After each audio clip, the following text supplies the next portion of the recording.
mpaka belly. Ziki cheki cheki mfuko zangu heavy. Hadi mwenye bana manager na die self. Juu meza imejaa mizinga za heni. Itawe itakam. Oya kam, mtu wangu shika glass. Leo pia wewe pigwa na kichupa. Keep change kipigwa na the bundas. Najaza meza pamoja na ukuta. Juu hizi bunda zinanisumbua. Leo mpaka bouncer apigwe na kichupa. Juu hizi bunda zinanisumbua. Najaza meza pamoja na ukuta. All right. What a beautiful way to start the morning. Thank you for joining us right here on Biashara Tuesday, Rise Today, Kenyatta University, on this second day of December 2025. It is exactly 30 days to the end of the year 2025, and we are finalizing the year in the best way we can as Kenyatta University. My name is Anyango Sylvia, and this is Biashara Tuesday, a show that keeps you updated on everything business. If you're just starting up, this is a show to give you business insights from those who are in the business, those who are at your level, those people who have just begun, and they're ready to share what is it for you. And if you are stuck not knowing where to begin in terms of business, this is where you get business ideas from those who are in the industries from different fields in terms of marketing, entrepreneurship, or sales, branding yourself as a person. This is where you get all that for free. So this is Biashara Tuesday, and today kama kawaida, we have prepared so much for you, and today we have 3 different discussions on 3 different topics. We are on the 16 days of activism against gender-based violence, and this year's theme, we all know that it is to end digital violence, and that is in our social media platforms, a space where it is really difficult to monitor or to manage because there are no exactly, tangible rules that can be used to, get to the perpetrators, except for data protection and all that. But this is a time when we are really focusing on ending digital violence. And violence it cannot just be physical. Sometimes it's emotional.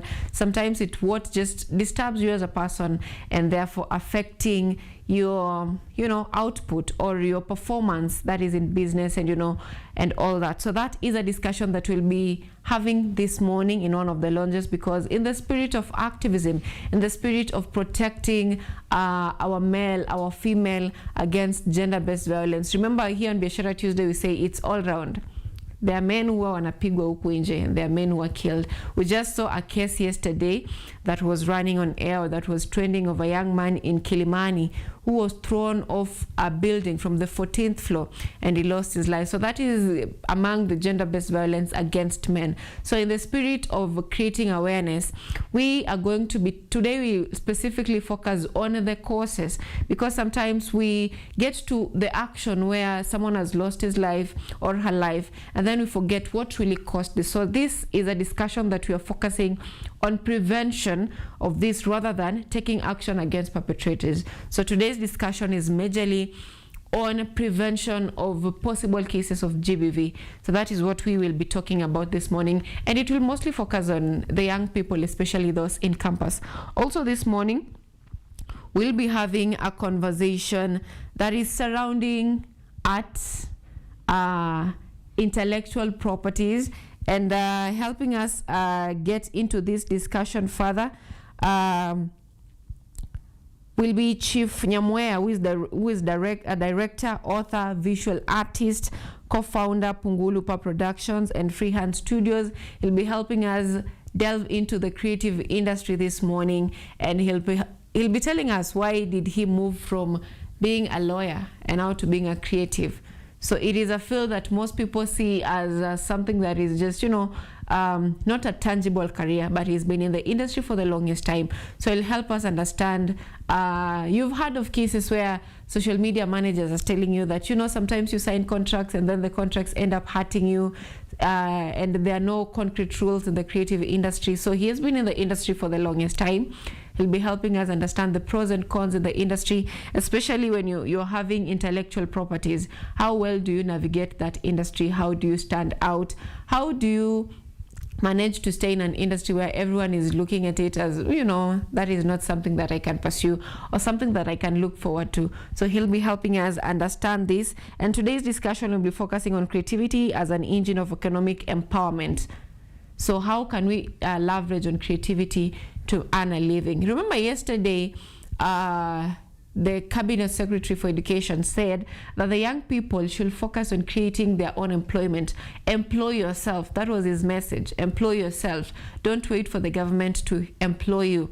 And here on Biashara Tuesday, we normally say that no government is capable of creating enough jobs for its citizens. So today, the discussion is about how can you leverage creativity to create your own employment, to employ yourself. So if you're having questions in relation to intellectual properties and the creative industry, how to navigate that, we are having a director, an author, and a visual artist who will be with us in studio, and you can send in your questions. Remember, this is coming to you live on KUTV Kenya on YouTube. So you can start sending those questions in relation to those fields that I have mentioned. And also, last but not least, we'll also be having a discussion on the coffee business with Francis Mathenge Kariuki, who is a barrister and is a trainer in the field, training on hospitality and everything in between coffee production and its sale and all that. So if you're having a question also, or you wanted to begin a coffee shop and you feel stuck in your business or how you want to proceed, or you've already begun your coffee business and now you feel stuck on how you can operationalize and improve and upscale your business, so this is your time for you. So if you're in the coffee business, or you want to get in the coffee business or the hospitality business, this is your day. This is your day, so you can send in your question so that we can also be asking it on your behalf, on top of the questions or the discussions that we are having to empower you, your business, or to empower you. You can also be sending in your question. Remember, these discussions also provide opportunities for you to get probably internships or trainings. So you can always send in your questions on how you can get in touch with this guest and have, you know, a test of the mentorship through the programs that they're having. All we bring for you is certified experts in different fields. So you can also get in touch with them, and not just on the screen. It can go further than the screen. So those are the discussions that we'll be having this morning. And I wouldn't fail to mention that we cannot have Biashara Tuesday without telling you what is happening on the dailies. And this morning, we have different newspapers this morning that I'm going just to read the headlines. Just a minute as we get to it. We have the Standard saying, talking really different matters, not anything in politics, hit by Russia's war. Remember when we were having discussions of Kenyans being lured to Russia for jobs, and then they end up on the front lines of their wars. Now we have a family that is in Ruaka that is shattered after their father, a matatu driver, was duped into traveling to Russia for a job only to be forced into military service. So that story is given prominence on the Standard. The picture is also provided there, and it's also giving us the last messages that he gave to his son before he left for Russia. And Taifa Leo says blanda nyingine ya Gachagua, and this is if you follow Gachagua, you know that he's a man, they say that the truthful man, but sometimes are there differences between being truthful and being arrogant or being mean? Because over the weekend we heard him say that kuna maelewano na Wiper kwamba viti vya Nairobi vitaachiwa DCP. Yesterday we heard Wiper leader saying that nothing like that is in discussion, and now Taifa Leo is saying blanda nyingine ya Gachagua. Is it really a blunder, or is it a strategy? Are they really falling into Ruto strategies of dividing the opposition? So that is something that you can also follow up on Taifa Leo, ambapo wanasema tamko lake kuwa uongozi wa Nairobi kuanzia kwa gavana, seneta na mwakilishi wa kike uachiwe chama chake na jamii moja, wakera wengi wakiwemo wafuasi wa mrengo wa upinzani. Wandani wa Kalonzo wakana kuafikiana naye kuhusu hilo, huku Jubilee ikisema mpango huo ni hatari kwa muungano wa upinzani. So that story is given prominence kwa ukurasa wa pili, that is page 2. And also still on Taifa Leo, they are saying, they are talking of Governor Wanga amvua naibu wake madaraka. Hii ni baada ya magavana kumpigia debe mpinzani wa ODM kura za Kasipul.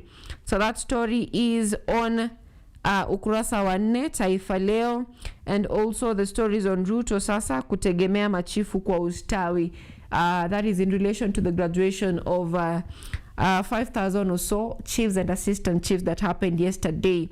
And on the People Daily, they're talking of, is the opposition falling into Ruto's trap? And they're saying analysts believe the outcome of last week's by-election and subsequent reaction may have exposed the president's secret 2027 project involving some from the disjointed opposition. So the pictures given there are of Rigathi Gachagua, Natembeya, and Wiper leader Kalonzo Musyoka. That is on the People Daily. On the Star, they're talking of a very different matter. 2 top court judges to retire as 2027 polls looms. And they've given several faces of the judges. They're also talking of matters politics. Also inside the battles facing Governor Wanga, the current chairperson of ODM, Court of Appeal to rule in March in abortion, if abortion is a human right. That is quite hot. That story, you can follow it up on page 3 of the Star. And finally, Kakamega Falls reject gold mining plan. That story is on page 11. On the Daily Nation, matters education given prominence. When public schools leave the poor behind, and they're talking of capitation, especially in the ASOL areas where most children don't go to school. And this story is you can follow it up on the Daily Nation. Matters education, matters politics on the Daily Nation. They're still talking of Gachagua rattles his opposition allies with the Nairobi zoning plan, and that is on page 7 of the Daily Nation. And also on the Business Daily, they're talking of employees earning above 50,000 Kenyan shillings increases to 1.5 million. That story is given prominence on the Business Daily. The Financial Standard says, revealed where Kenyans invest their billions. Most savers poured their cash into collective investment schemes in a third quarter of this year, driving total assets under management to 679.6 billion in September, up from 596.3 billion at the end of June. That story is on page 23 of the Financial Standard. So those are the papers, the dailies that you're having this morning, and the headlines. So at this point, I want us to take a look at what is happening on our roads and, of course, the weather situation across different cities in the country.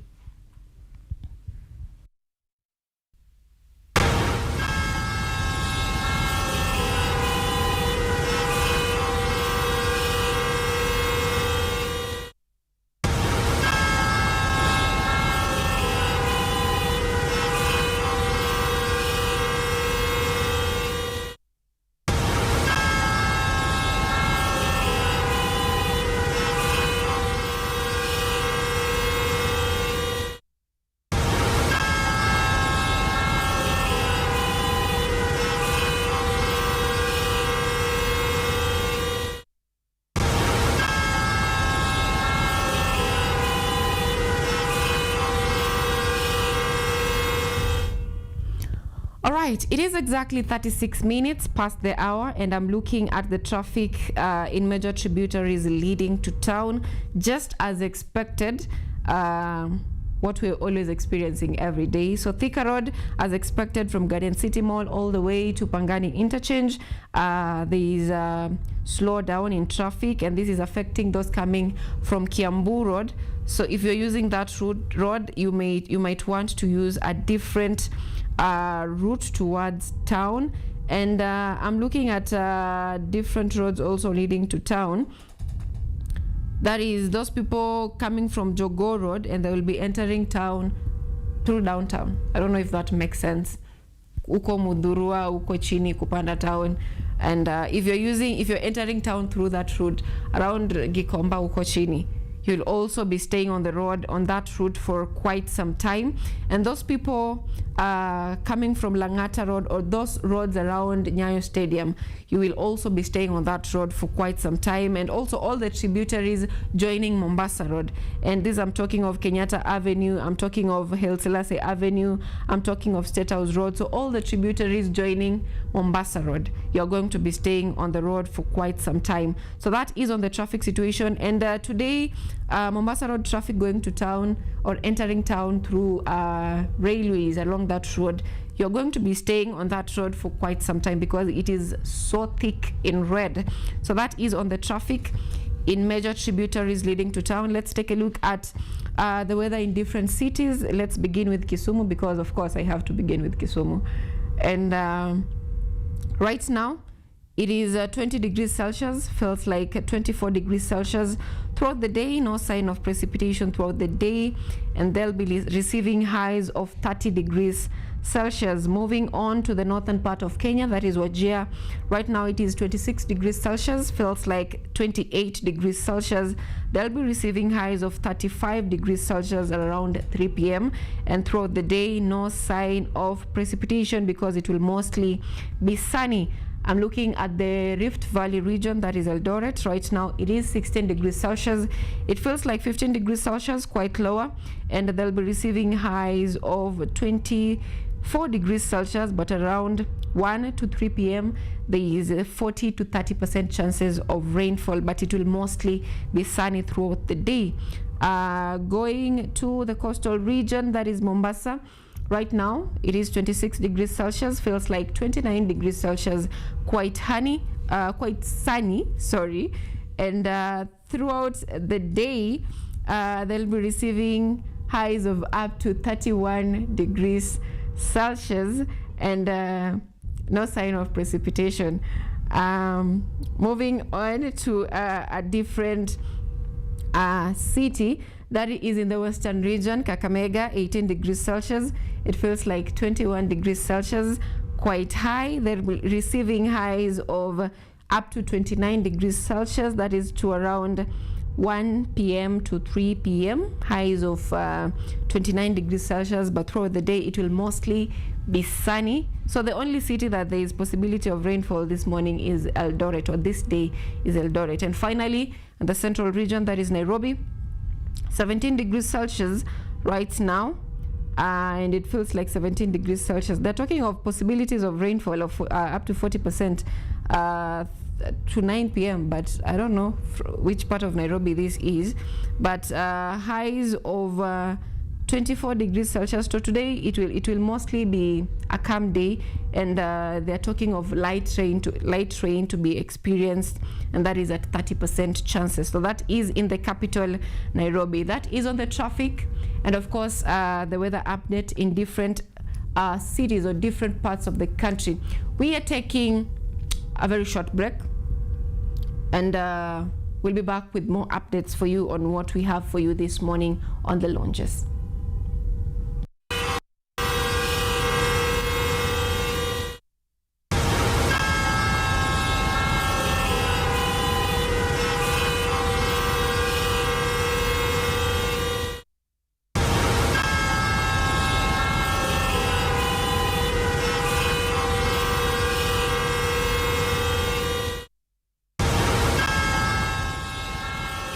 A GBV reporting app.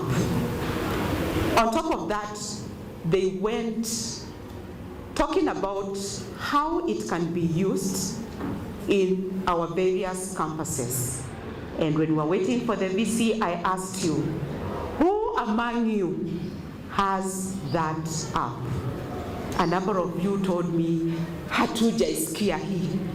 So kindly, that is going to be the starting point, because they say information is power. There's a lot of information in that app. The center also mapped safe spaces in Kenyatta University. During the day, during the night, you know where you are safe alone. And when you know this place is not safe, you avoid the place. So the center has done quite a lot to ensure that as a university, we are going to work towards eliminating gender-based violence, because they say that having a gender violence-free environment empowers women. So kindly allow me to invite Professor Simon Onywere. Spaces. So basically the issue of gender and gender equity concerns me because I have that girl, and of course the mother, who is gracious and supportive in everything that we do. I recognize the presence of my colleagues from the various departments here. Welcome to this meeting. Our partner, especially from Snake Nation, an interesting word. I've been grumbling about the use of the word, and myself, I'm very religious in one way or another, and sometimes when a snake is mentioned, I immediately go to the devil and Satan and many things. They may consider changing that name. Unfortunately, you can stand up and tell us when it was first placed in the agenda by the Secretary General. And one of the students can just stand up and say that it was this date. None of you can stand up and say that that particular statement, the Unite to End Violence Against Women, the initiative was done when? If we start there, then we will try to model our space to be safe spaces. But I can tell you that when I saw that this idea came in 2008 from the Secretary General himself, the UN Secretary General in 2008, and that it aimed to eliminate violence against women and girls globally, 17 years. 17 years is a long time. But living in Kenya, I realized that we are nowhere near even informing people and sensitizing people about the many forms of violence that are there. Myself, I witnessed actually people murdered because of it, and which led to the former deputy Chief Justice to Grace, is it called Grace Baraza? And Baraza, to be appointed to the commission to look into that issue in Kenya itself, the violence against women. And this year, it means that every year since then, there has been the agenda for saving our girls or our women was to unite to end that violence. For 17 years, that has been the conversation. And this year, they brought in something else, something called ending digital violence. And in ending digital violence, I scanned my space and realized that it's a dream. I don't know whether I'm the only one in that location. Ending violence, digital violence, is going to be a dream. Why? Because our parliament, instead of passing laws that can support a process of conversation using media, they are passing laws that will support a process of communication that will suppress communication. You know, we must just communicate, and the space to communicate is the digital space. So I'm also wondering this week and for the next now less than 16 days, when we'll be doing this campaign, what will our campaign be about?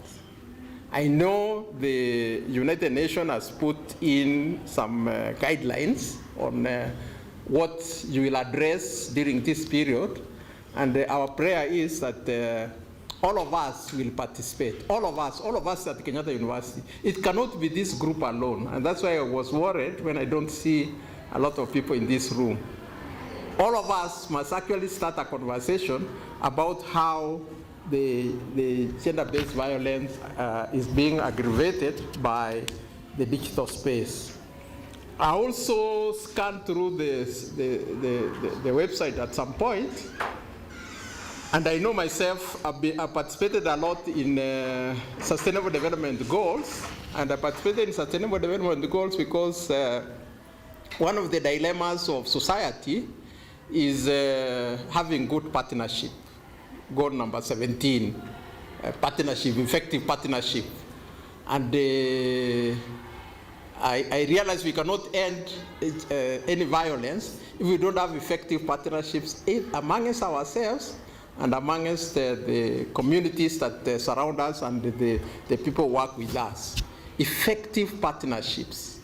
Effective partnerships means that you can whisper something to somebody and the person will take action about it, or somebody will see what is happening and then they realize that what's happening should not be practiced, or they should take action about it.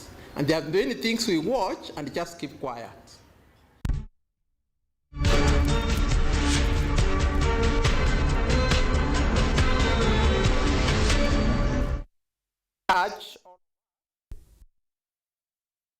All right, welcome back. We are seated, and you know, when we are seated, we are talking of matters business. Today, we are talking about how creativity meets economic empowerment, or how creativity meets entrepreneurship. Our guest is already here in studio. Allow me to have our guest introduce himself. Briefly introduce yourself to our viewers, and you can also tell us what you do. Good morning to all our viewers at home. My name is Francis Madenga Karaoke. I am a professional barista and a trainer as well. I'm also the brand ambassador for Kahwa Coffee. Yeah. Karibu sana to our show today. And just to begin us, most of the time people see this profession as something that, you know, someone wouldn't say that when I grow up, or when a person says, I want to grow up and become a barista. In our African household, your parents will be like, are you sure that's what you want to do? So for your case, what was your turning moment when you realized, okay, this is something that I want to do, and probably out of passion or whatever pushed you to it? What was your U-turn moment? First thing for me, it was curiosity. I was interested in all of these machines I used to see on TV everywhere. And then from there, it grew into a passion once I got into it. So I did the barista gig for a while. And it was very entertaining. I like meeting new people, like speaking to different kinds of people. And then from there, I actually got invested in it to a point that after getting the expertise, I wanted to show other people how to get to where I am. I would say it wasn't something I grew up thinking that I'd want, but I got to like doing it. You got to like on the job. On the job. Sometimes I say that you might love doing something, but then it's not paying you, and then you learn to love your job. Is that the case for you? No, this one I love, and it pays well, especially if you're good at what you do. I love the part of it pays well. Tell us more about it. It pays well. So it's a pretty easy course to get into, and then there's opportunities within the country and abroad. So if you work within, you can work on your own. You set up your own business, and it's not something that would require a lot of capital. Say with about 200, you can set your coffee shop up. Then apart from that, you can also work for other people. While you're starting in the industry, it pays anywhere from 25 to maybe even 45,000, depending on the place. Then from there, with a bit of experience, you can grow in the industry. And there's a lot to do when it comes to coffee. Now, as part of the course that we offer at Barista is, we show our students how to, or the introductory part in roasting. Then there's also SCA cupping. Then there's the actual barista work, among other things. So there's very many avenues for you to work yourself to get a good, stable income from this course. We'll talk about value addition in a bit, but before we get into that, you've mentioned something very interesting, that this depends with where you set up your shop, or your coffee shop, or your restaurant, or whatever that you are doing when it comes to coffee. So what would you say is the best location or the best timing to set this up? This assume you're talking to someone, a young person who wants to venture in the business, and now they're at the research phase where they're thinking of, you're thinking of location, you're thinking of the type of market that you need for a successful coffee business, because you can't tell me utaweka coffee shop Githurai and then it becomes successful. Makes sense. So talk to us about these factors that you need to consider, and how true or how practical are they? Location, market, and capital. You've talked about capital of 200,000. Now 200,000 is a bit on the lower side. The more the better, obviously. But then when it comes to location, you have to consider your guest demographic. As you said before, you cannot set up a coffee shop in Githurai and expect it to thrive. It would do good numbers, but then you'd have to price your products at a very low, or to be more specific, affordable price. Now, when it comes to guest demographic, you're obviously looking for the working class people. People who are earning a substantial amount so that you can get profit from them, because that's the point of business, always to gain profit.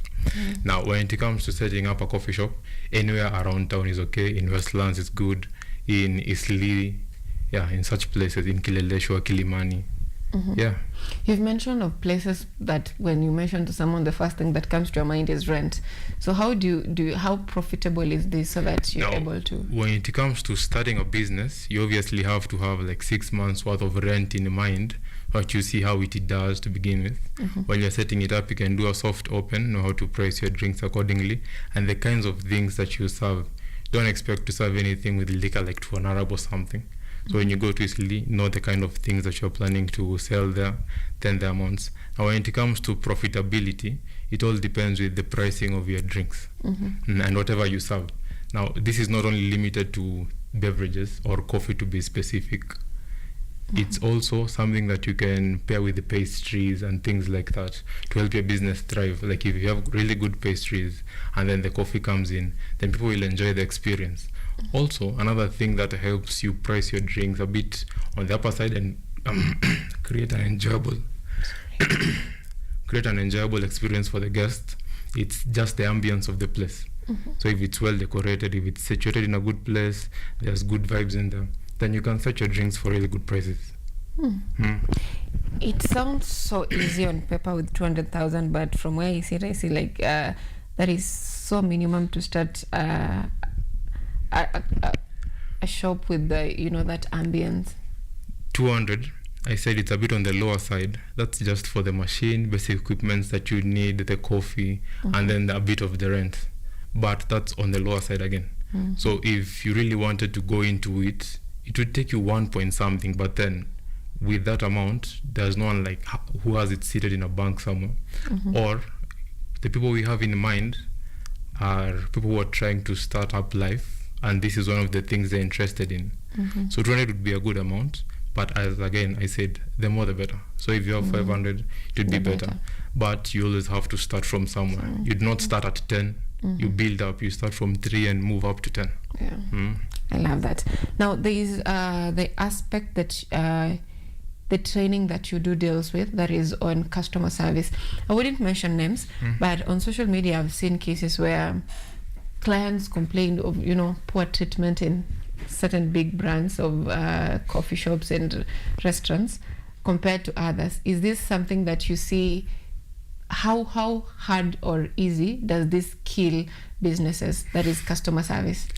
Now, when it comes to customer service, that can finish your business within a day. One bad review could mean the end of you. Obviously, there's lots of positive reviews, but then bad news tends to travel very fast. So when it comes to customer service, we help our students understand that the customers are the building blocks for the business. And when it comes to the customers, the better you treat them, regardless of how they behave or what they do, you try and keep your line. You try and treat them as they are.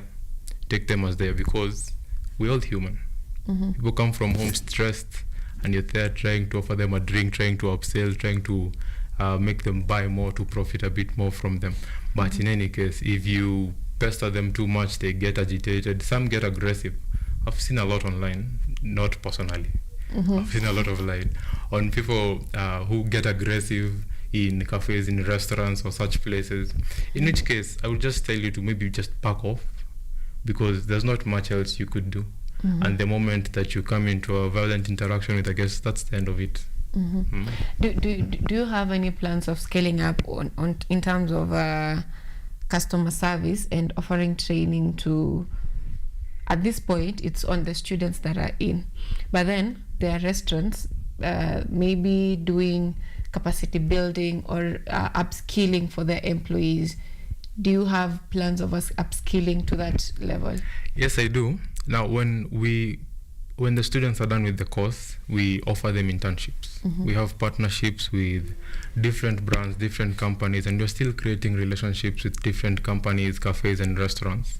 So when the students go there to work, at the end of the internship, I will go there, do a review, and then as I do the review, I also help build their teams, maybe technical expertise, and also the customer service. We have a sit down with the team and have a chat with them and see how we could better the business. But it's still something I'm putting into consideration. All right. Yeah. It's a good one of considering. Now, I mentioned earlier that we'll delve into value addition of coffee. Most of the time, Kenya producing the best coffee is like a narrative, because you'll find that the best coffee is exported and then we end up having these sachets of instant coffee. Now it's like we are producing the best but then lacking, not benefiting from it. The farmers or the people in the value chain, most of them are just exporting the raw coffee. Talk to us about the opportunities that are there between the raw coffee and it coming up on, cafes as good coffee, not just the instant coffee. Talk to us about the opportunities that are there that we are really missing out on. Okay, to begin with, the narrative of all our good coffee being exported, that's a bit of a misconception because we still have good coffee here. Not many people know about it though. Then it's usually a bit higher priced than the normal coffee. It's called specialty coffee. So it's there. Or the issue would be people not knowing how to get it to that level to begin with. Now, for it to be considered specialty, it has to be of single origin, meaning it's all from a single estate or a single area. Now, apart from that, when it comes to value addition, when the coffee is green, it can be sold at auction, you can sell it to individual exporters and the like, but then the price is not usually very good. So to add value to it, after the entire processing is done, the coffee is then graded to begin with. This happens during milling. So the coffee is graded, we determine the grades. The best grade that is out there is AA. You've heard of Kenya AA. But then now AA is just depending on the screen says. There's a lot of other things that are put into account when it comes to the coffee grading. Apart from the size, there's also the quality, the color, other imperfections that it might have and things like that. So once done, the coffee is then roasted to a roast profile that suits its initial flavors. So you roast the coffee. Then branding is also important. With good branding, marketing, good brand image, you can have your coffee doing really good numbers. Then after that, there's now obviously getting the coffee to be exposed. So you also do marketing a lot online. That also helps the business. So when it comes to the coffee industry, we're missing a lot because most of the coffee, around 95% of the coffee that we produce is exported. Not all of it is the best that we've got. We still keep some of it, but a very small amount. Because the coffee industry is still growing in Kenya. Most of what we take is tea. Most of what we take is tea. But then coffee is slowly starting to build up. And specialty coffee even faster than commodity grade coffee. Yeah. All right, so there's a lot of opportunities especially for the young people, if they try to monetize on that part.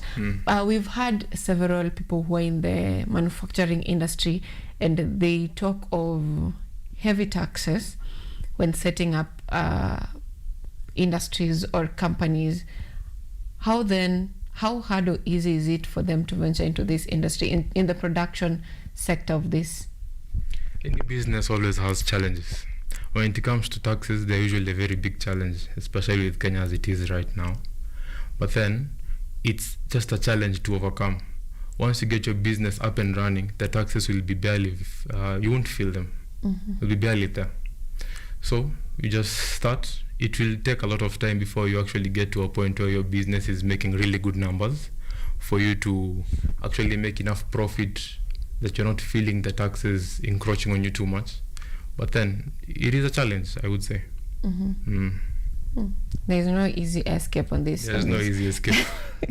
All right. Now, when it comes to the administrative part of this, we have there are sectors that are really politicized.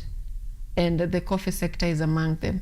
How is this affecting business? Because you'll hear every politician coming in and talking of, when I come in, the coffee sector, blah, blah, blah, blah, blah. So it's like it's politicized, but then the people who are in the field are the ones who are suffering. So what administrative hurdles are we having on this that we can change and, make the industry better?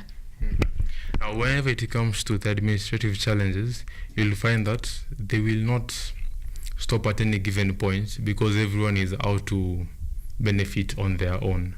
Now, when it comes to making a profit from all of this, there's people who are in it for their own personal gain. So when it comes to that, we look at it this way. When all of those taxes are maybe reduced or removed, the country isn't earning any cash.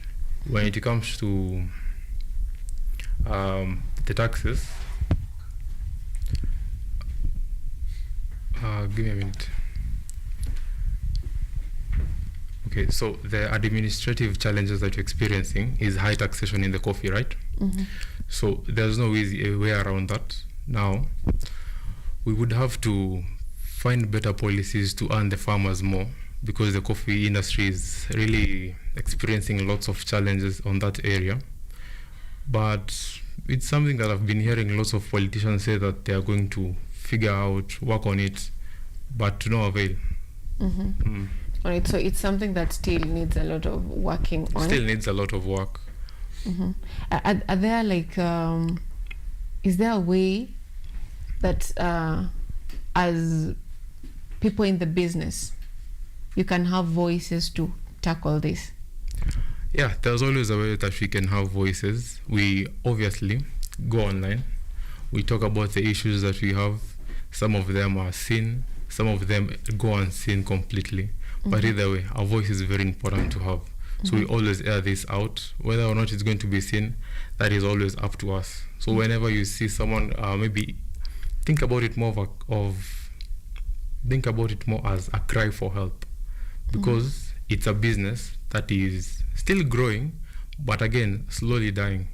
Because right now, if you think about it in a literal sense, if you have land, most people look at it in the way that it would be better if you set that land up for real estate rather than a coffee plantation.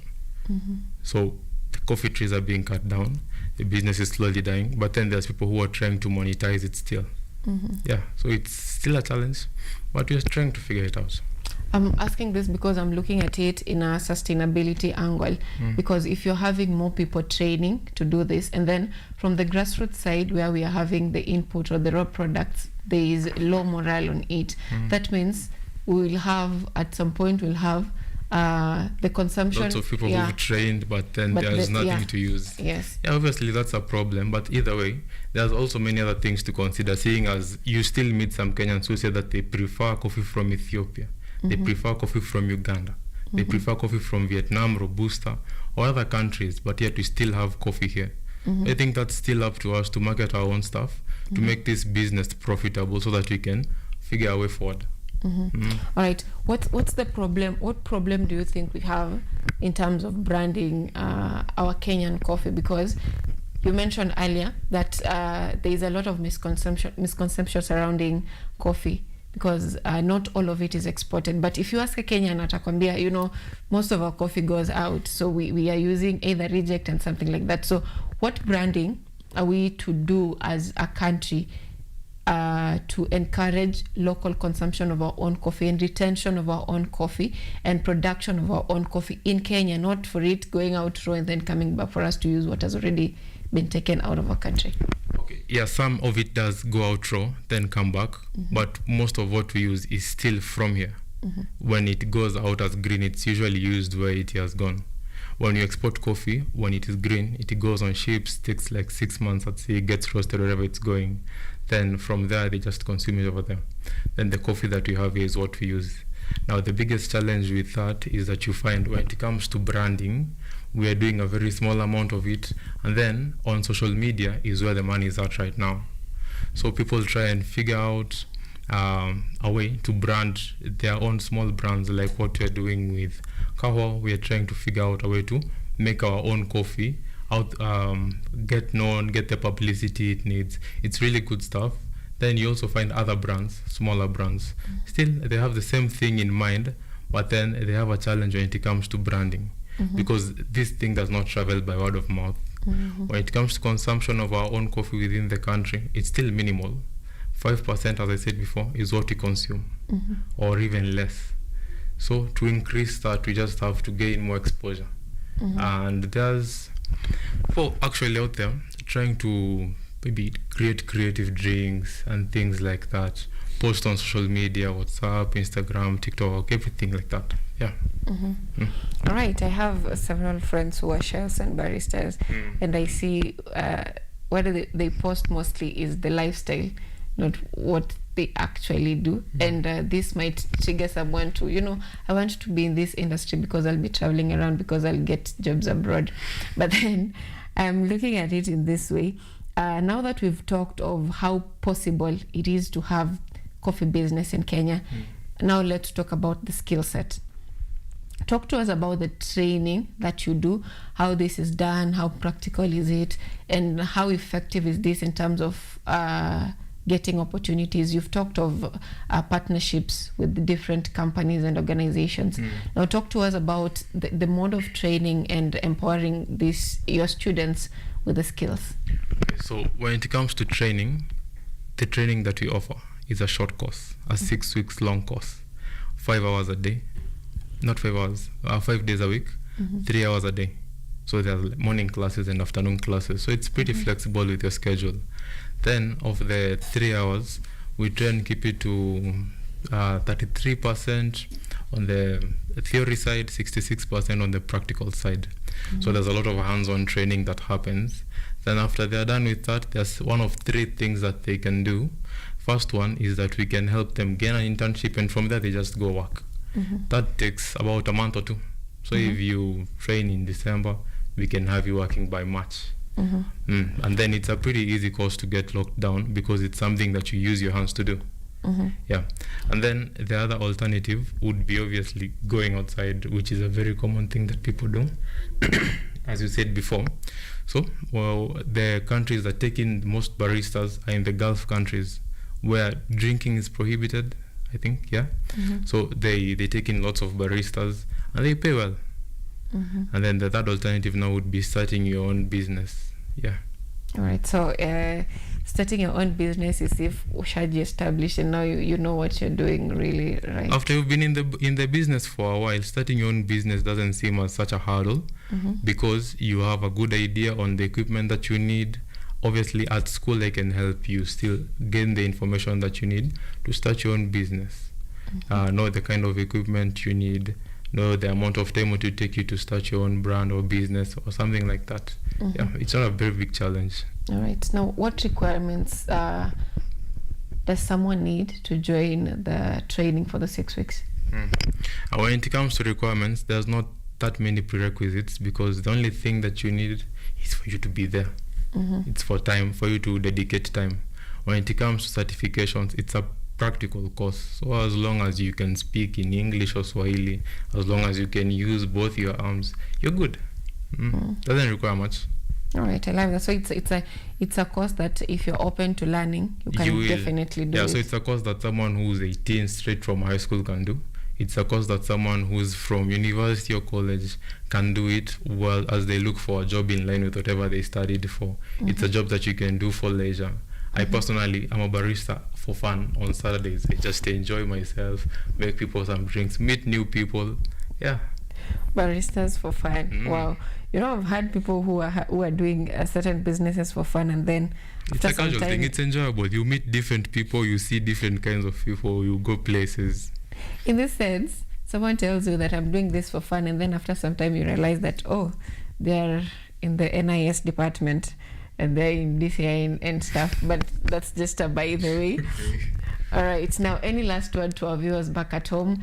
This will serve as an encouragement to someone who wants to venture probably in the cafe business or in the coffee business. Someone who wants to venture to gain the skills and get into the business. And also you can, my director is telling me of a question of what coffee matures well that not coffee machuas, coffee maju. Yes. How are they involved in this? Coffee maju. Yes. Okay. Coffee maju concept. I don't know. Let's backtrack first. Let's begin with the initial question on our viewers at home, asking about the. Your question was asking? These final words serving as an encouragement to the young people who want to venture into the coffee business. Okay, so previously you said that our government is encouraging the youth to create their own job opportunities, right? So this would be one possible avenue that you can venture into and do that on your own. It doesn't require much. It doesn't require a lot of time and training. Within 6 months, you will be well situated. Within 3 months, you're already working. You're already gaining the experience that you need to get all of this figured out. So if you're looking for something to do, if you are just done with high school, just done with campus, you're out there, or even if you're still in campus or high school, you can come to the school, join the course, do it, gain the expertise that you need to start your own brand, to get out there and start gaining experience in hospitality in general. Yeah, because as a barista, while you also work, the team is also teaching you as you're teaching them. There's stewards who become baristas because of being taught by the baristas who are working with them. Equally, baristas become chefs, bakers, and the like because of just being in the industry and being exposed.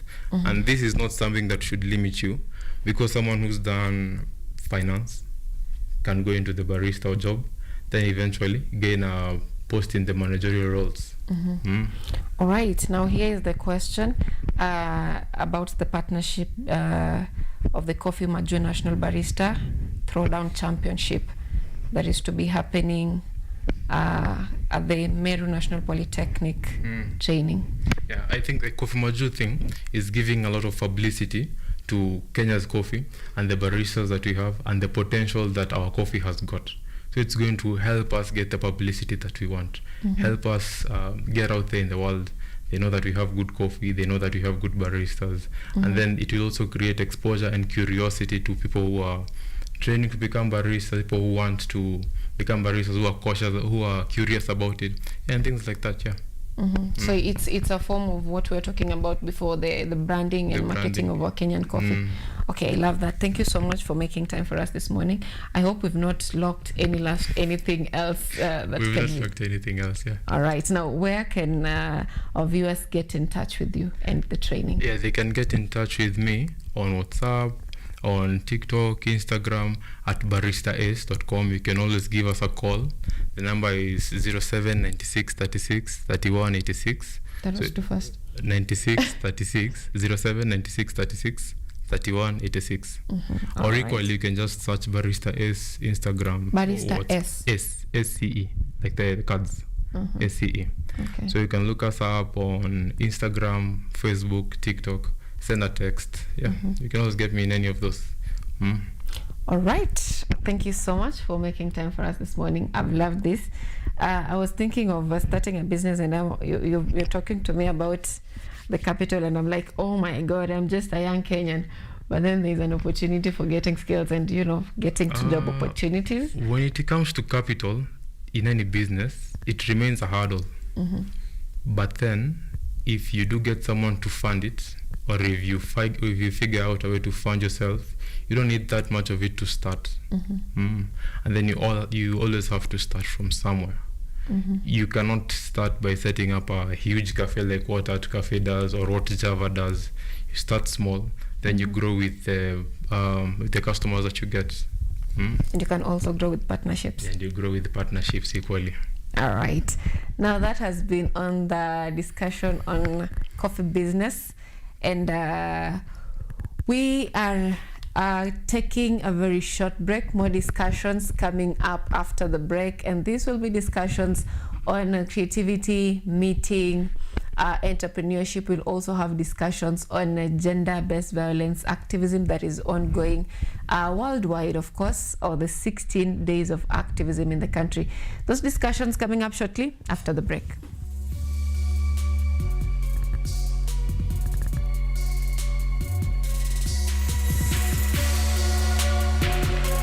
I was getting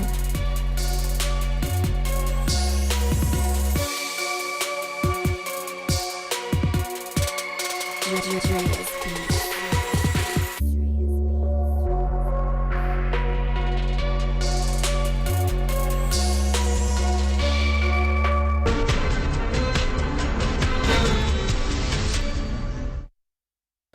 should take action about it. And there are many things we watch and just keep quiet. You can actually watch somebody being driven to a hole which is a den of alcohol, or a hole which is a den of drugs, or as a mass himself or herself with a group whose trust, you know you should not trust that group. And you just keep quiet. You don't try to get that person and lift that person out of that space. And in fact, you participate by even taking a photograph of the same person and using the photograph to tell others that see what Grace is doing. Grace has been captured, and you are actually laughing about it. Instead of going to talk to Grace, Grace is an imagined name, and telling Grace that what you are doing, you are going to lose yourself and or lose your life. And that concerns me. And I was wondering whether our students, I don't know how to address Leah or who, but I'm wondering whether our students are familiar with the Sustainable Development Goals, and whether they have actually read the 17 goals, the 17 action areas of Sustainable Development Goal number 5, which talks about gender equity. And if you have read about it, or you have familiar with it, how have you actioned them? And one of those goals is actually promoting empowerment of women through technology. So, Madam VC, I don't know whether the ending digital violence is avoiding the digital technology, or modeling digital technology in a way that we use it effectively for effective communication. That's why I read about effective partnerships and effective communication. And I also know that the Sustainable Development Goals have a process or a requirement that you can track what is happening. And tracking what is happening is what I heard one of you talking about, safe spaces. I don't know that she was talking about safe spaces. This digital platform that you have to inform about the impact that we have, how are you using it to track actually the safe spaces in KU? You know, you can have a safe space today and tomorrow is no longer a safe space. How are you feeding the platform to inform the rest of the community that we are seeing this? How are you influencing every student to use a digital space, not to report about themselves, they can actually report about what they have seen now.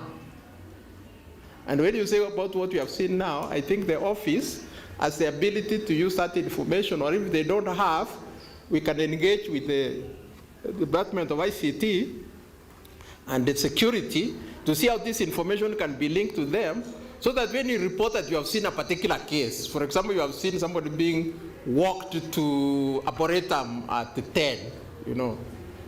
Okay, you are within campus and somebody is walking a girl to Arboretum at 10. What do you imagine will happen there at 10?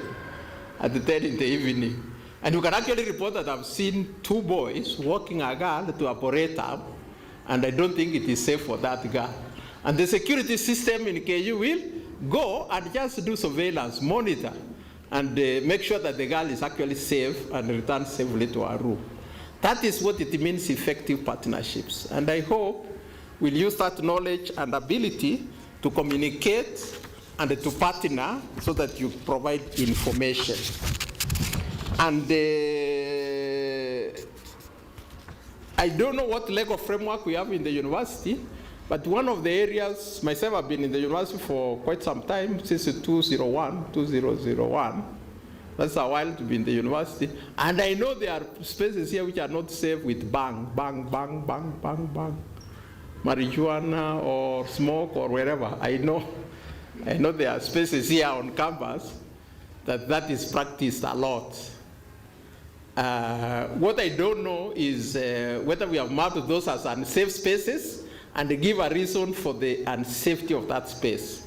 So we need to improve our app so that it tells you that this space is unsafe for the following reasons, so that we have reasons for the space. And I'm sure the university will support the directorate in implementing that, and we shall inform the substantive director that that is our wish from the campaign that we'll do this week. At least if we don't do any campaign that is significant, we can do a campaign that will inform and create a platform that is able to communicate. We must have the app being able to be utilized as a tool of communication, and that it is not about the victim, it's about everybody providing information. And that's the best way of utilizing technology effectively. The other things about what people communicate individually to you and what they say to you, you have the responsibility to sieve out what is good and what is bad. You have that responsibility yourself. And to avoid having conversations, and it starts very slowly, having those conversations that will lead you to an environment that is going to be harassing to you. And finally, I know that despite us having systems or concerns about gender-based violence, the legislations are still very weak. Our legislative processes are still very weak. Even within campus here, our policy and the things about gender-based violence are still weak. They are not strong enough to actually hold you to account.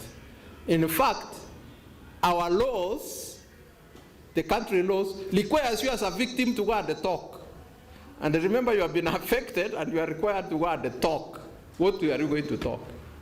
And in fact, they start interrogating you in a manner to indicate that they want to know more so that they can enjoy your conversation. Now we must change that perspective. We are going to have a platform that is going to improve communication, and that communication must come from each one of us and every one of us. At this juncture, I urge all of us to remember that there are many areas that are unsafe on online platforms, especially the social media conversations. There are many areas that are unsafe. But I also know that we take ourselves into those spaces. We take ourselves into those spaces by putting yourself in an environment where you are actually using media communication, music, to feed yourself with information, and you are not connected to the reality on the ground. And I don't know how we can convince our students, madam, that plugging their ears and walking without listening to the environment is the most dangerous thing you can do to yourself. Because you need to hear what even somebody is commenting about your sitting facility. You know, you need to hear what people are saying about your skirt or blouse and so on. You actually need to hear them, so that you can make a judgment on whether this is a safe thing to be doing on campus, instead of just plugging your ears and forgetting that there are people talking about you actually and you are not hearing. And we can start that conversation that these harassments actually come about by something that is built in your space, where you are, and you're not able to hear what people are talking about you. You're not able to extract yourself from that group. Instead, you immerse yourself in that group. And before you know, you are in a trap. Please, members and the students, try as much as possible to listen to the environment. And listen to the environment. There are even many music in the environment, some of them created by God. Listen to that music, and it will tell you a lot of things in your life. That's what I'll say, and thank you for the opportunity. And the celebration this week, now that I'm the acting director, and even if the director comes back, I'll make sure I work with you until the 10th of December, and just see what people are doing about this activism. What is it that you are activating or working on to improve your well-being in the university? That's as a director, that's what I will say, and thank you very much for the opportunity. I'm the Gender and Special Needs Secretary, Kenyatta University. So the Vice Chancellor represented.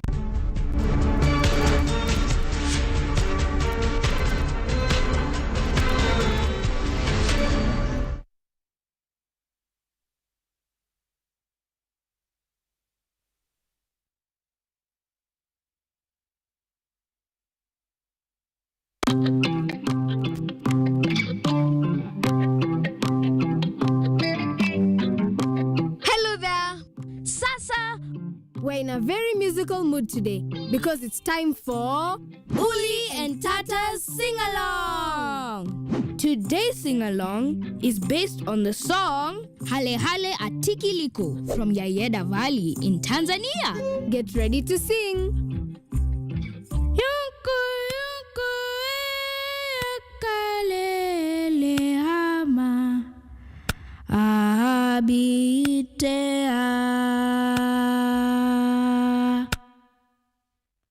Tikiliko kokoya.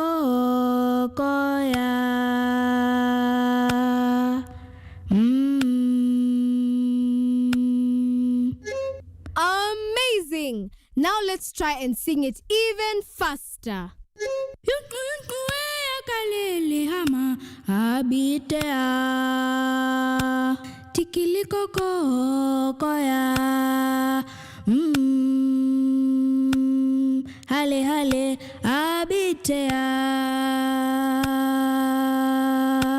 Tikiliko kokoya.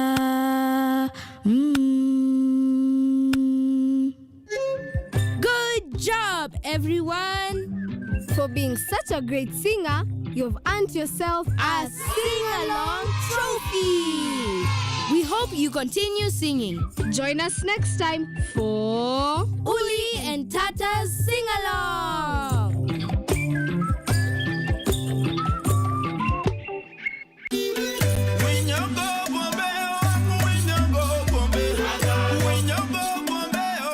Hello there! Sasa! We're in a very musical mood today because it's time for Uli and Tata's Sing-Along. Today's sing-along is based on the song Winyo from Kisumu in Kenya. Get ready to sing. Winyogo bombe oang winyogo bombe kadhano. Winyogo bombe oang winyogo bombe kadhano. Oang oang winyogo bombe kadhano. Oang oang winyogo bombe kadhano. Amazing! Now let's try and sing it even faster. Winyogo bombe oang winyogo bombe kadhano. Winyogo bombe oang winyogo bombe kadhano. Winyogo bombe oang winyogo bombe kadhano. Oang oang winyogo bombe kadhano. Oang oang winyogo bombe kadhano. Wow, you're getting better. Now let's try and sing it even faster. Winyogo bombe oang winyogo bombe kadhano. Winyogo bombe oang winyogo bombe kadhano. Winyogo bombe oang winyogo bombe kadhano. Oang oang winyogo bombe kadhano. Oang oang winyogo bombe kadhano. Good job, everyone! For being such a great singer, you've earned yourself a sing-along trophy. We hope you continue singing. Join us next time for Uli and Tata's Sing-Along. All right. I bet that is very new to our viewers right here on Biashara Tuesday, always expecting conversations on business. But that is also business, because we are just about to talk about African creativity, children's content, and cultural entrepreneurship. And joining us is Chief Nyamoya, who is a director and has been in this industry for quite some time. So he'll be helping us understand how effective this is and how can we, tap into this if you are someone who is a creative, and want to do something very special. So allow me introduce Chief Nyamweya to you back at home. How are you this morning? I'm very well, thank you, Sylvia. Kindly talk to our viewers about what you do and how this has been an inspiration to you or to people around you. I'll start by introducing myself. My name is Chief Nyamweya. I'm the creative director of Pungulupa Productions and also the director of William Tata's African Nursery Rhymes, of which you saw a small snippet. I'm also the chair of the Association of Animation Artists of Kenya. Yeah. All right. Now, you have traversed different professions, from law to accounts. What landed you in the creative industry?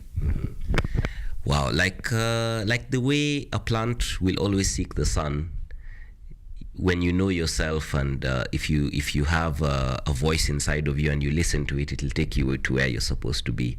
So I was born in 1985, so that means I was graduating from university around 2007-8 there, and the world that I was raised in and educated in did not have profession such as the one I occupy today. So I can't even blame my parents and say that it's because they denied me this or that. They educated me for the best opportunities that were available in the scope that they had, and I also accepted that opportunity. I was a good student, enthusiastic. I did both chartered accounting. I was an ACCA and LLB. The idea was to just work in a bank, work in some sort of corporate institution, and have a nice life, start a family, etc. But then by the time I was graduating, Kenya had already started to open up. We had I remember going to Sarit Center and watching a talk by Daniel Muli, who is 1/3 of Just a Band, and he was giving a talk on animation, and he was showing the song Owinyo Pinyi. And it had this beautiful animation of a flying tortoise, and he gave a talk after that, and until that point I never knew that animation was a possible career. And then another light bulb moment was I was working as an accountant in Scan Group. I was a young intern accountant, and my job was just inputting invoices, and I came across an invoice from Italy, and it was for 20,000 euros for a 2-minute animation, and I was like, wow, this is interesting. You mean just 2 minutes of work? Of course, at the time I didn't know how much work went into making those 2 minutes of animation, but it opened my eyes and showed me that there's something here. I already had a facility for drawing. I loved reading, I loved writing, but all of those were just funneled into preparing like legal documents. So when these things started to open, and I started to meet other Kenyans who are experimenting, I started to slowly put my foot out there and explore this new world. So eventually I wrote my own book in 2010, which was like I usually date that as my entry into becoming a professional artist. I wrote a small biopic graphic novel that I published online, and it got reasonable traction. It was a small fictional account of Dedan Kimathi's life when he comes back from being a veteran fighting in the Second World War, and it got a lot of mentions, OK Africa, many other online magazines, and shortly after that I got picked up by The Star, and I had a 4-year career drawing a 8 panel comic book with The Star. And it was good. A steady job. It quietened the parents who had all these questions about why are you leaving this whole career behind you, and that allowed me to keep doing other experiments, and animation became another way of doing it, because the workload in comics was quite punishing, and I was looking for other places where my skills of drawing and creating narrative were also transferable. So animation became a way to do that, and it's been onwards and upwards from there. Yeah, I know that the hurdles of shifting careers, especially from a corporate career to something that's not corporate, because I've experienced it firsthand from my parents. But then talk to us about the biggest art history work that you have done so far, and you're like, now this one needs to win Grammys. Wow. You're asking me like choosing between my children. But I would say, of course, the t-shirt I'm wearing right now is for Uli and Tata's African Nursery Rhymes.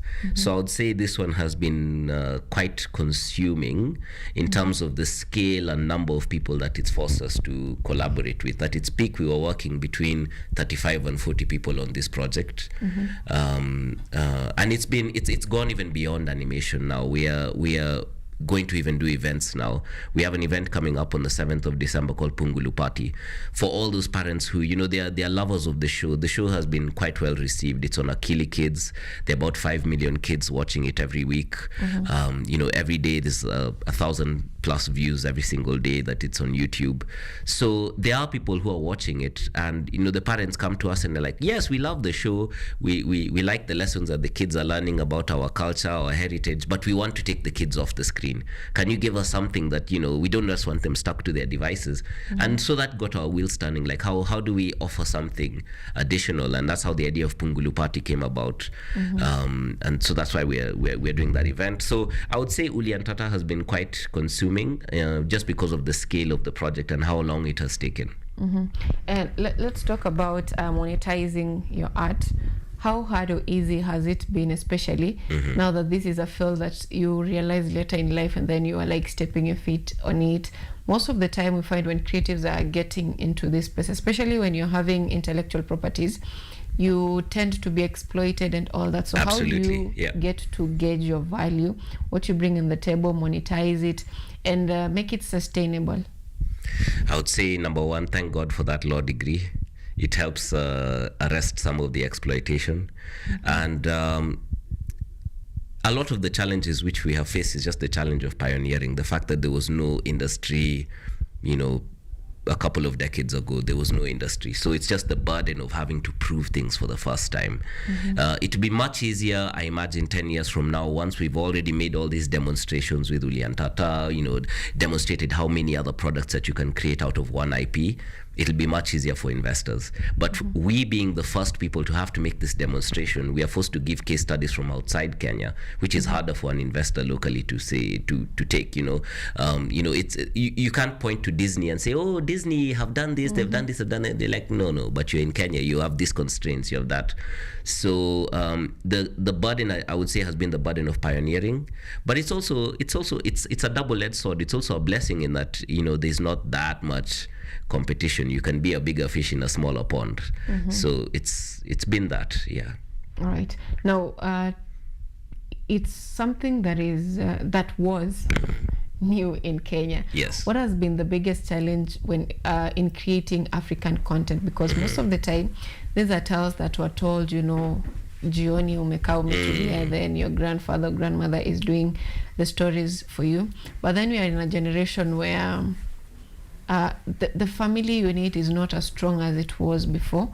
So technically speaking, our culture is kind of being eroded. So what are the challenges you are facing in creating this traditional content especially? Yeah, one question that we keep getting is this whole question of universality. That how will our cultures be appreciated, outside, will it travel? Investors ask this a lot, like, oh, you're doing something in Kiswahili, will it be appreciated outside? And the most shocking thing is that also sometimes you will get, it's not very common, I would say it's a minority view, but you sometimes do get, comments from Kenyans themselves who will ask, like, is it appealing to all Kenyans? So there's that whole question of universality. And I always wonder that as kids growing up without any Kenyan kids content, we were watching Japanese animations, we were watching American animations, and no one ever talked about universality. No one ever asked me whether Bart Simpson is universal. No one ever asked me whether Bleach or other Japanese anime are universal. So we also have to appreciate ourselves as being capable of being universal subjects, because we are human, and any story that is human should be able to travel across the world, because we have the same emotions, we have the same desire, we love, we struggle, we die, we hurt. All those things make up the universality of the human experience. So answering that question has been the challenge, but I feel like the best way to respond to it is just to make awesome content, and the content speaks for itself. When you're busy behind there trying to sell, people roll their eyes, but when they watch and it's something quality and it's being appreciated across it answers all the questions. I was so shocked when we made the pilot for Uliantata, which is basically the kids going into the house, playing these abandoned musical instruments, and they summon this giant bird. It comes and sits on their house and says, nobody has played these instruments for so long, and they go off to Kakamega forest, and they plant seeds and create a big forest, and the rain comes.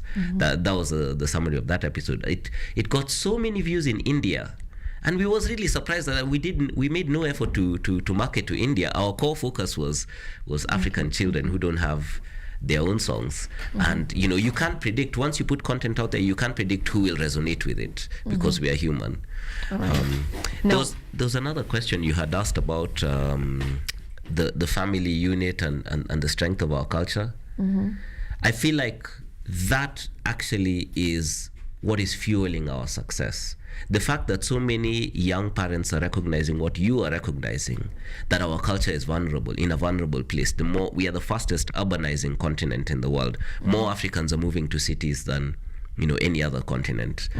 We are also very young, so here is where the children are. So a lot of parents are recognizing this, and they're realizing that in our pursuit of becoming Singapore, you hear this all the time, or becoming Dubai, we have abandoned so much. And it's these young parents who are now, becoming or their children rather, are becoming the new generation of Uliantata fans. All right. Now, growing up, or for the very long time, for longest time, we've had this idea that cartoon is for the young people or the children. But then over the years, when you come and watch these cartoons and animations when you're older, and then you realize that, okay, this content is not really for the young people. So how do you handle this, and ensuring that the type of content you're producing is specifically for a specific age? Because we've had situation where content produced is I don't know the right word to use, but inappropriate. It's inappropriate for the young generation, because you find the storylines and all that, the kids just watch it for the sake of watching, but then the age which is that content is supposed to get to them is a little above them. So how do you ensure that the content that you're producing is within the age difference, not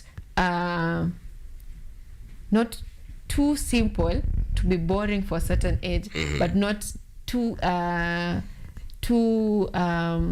mature yeah for a certain type of age? Yeah, that's a really good question. I think testing is the best thing you can do.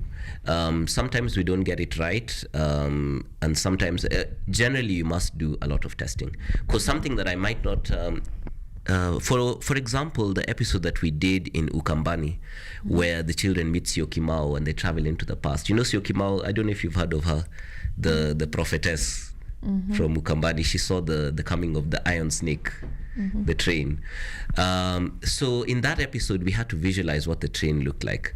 And, I thought it was really fun. And then there was a parent who wrote a note that their child was actually quite terrified of the train that we had created, and was asking, why is the train so angry? So sometimes you can't know. So you have to work really closely with kids. What has helped us in making Uliantata is having an in-house focus group. The fact that we made it first and foremost for our own children. We wanted them to be our first customers.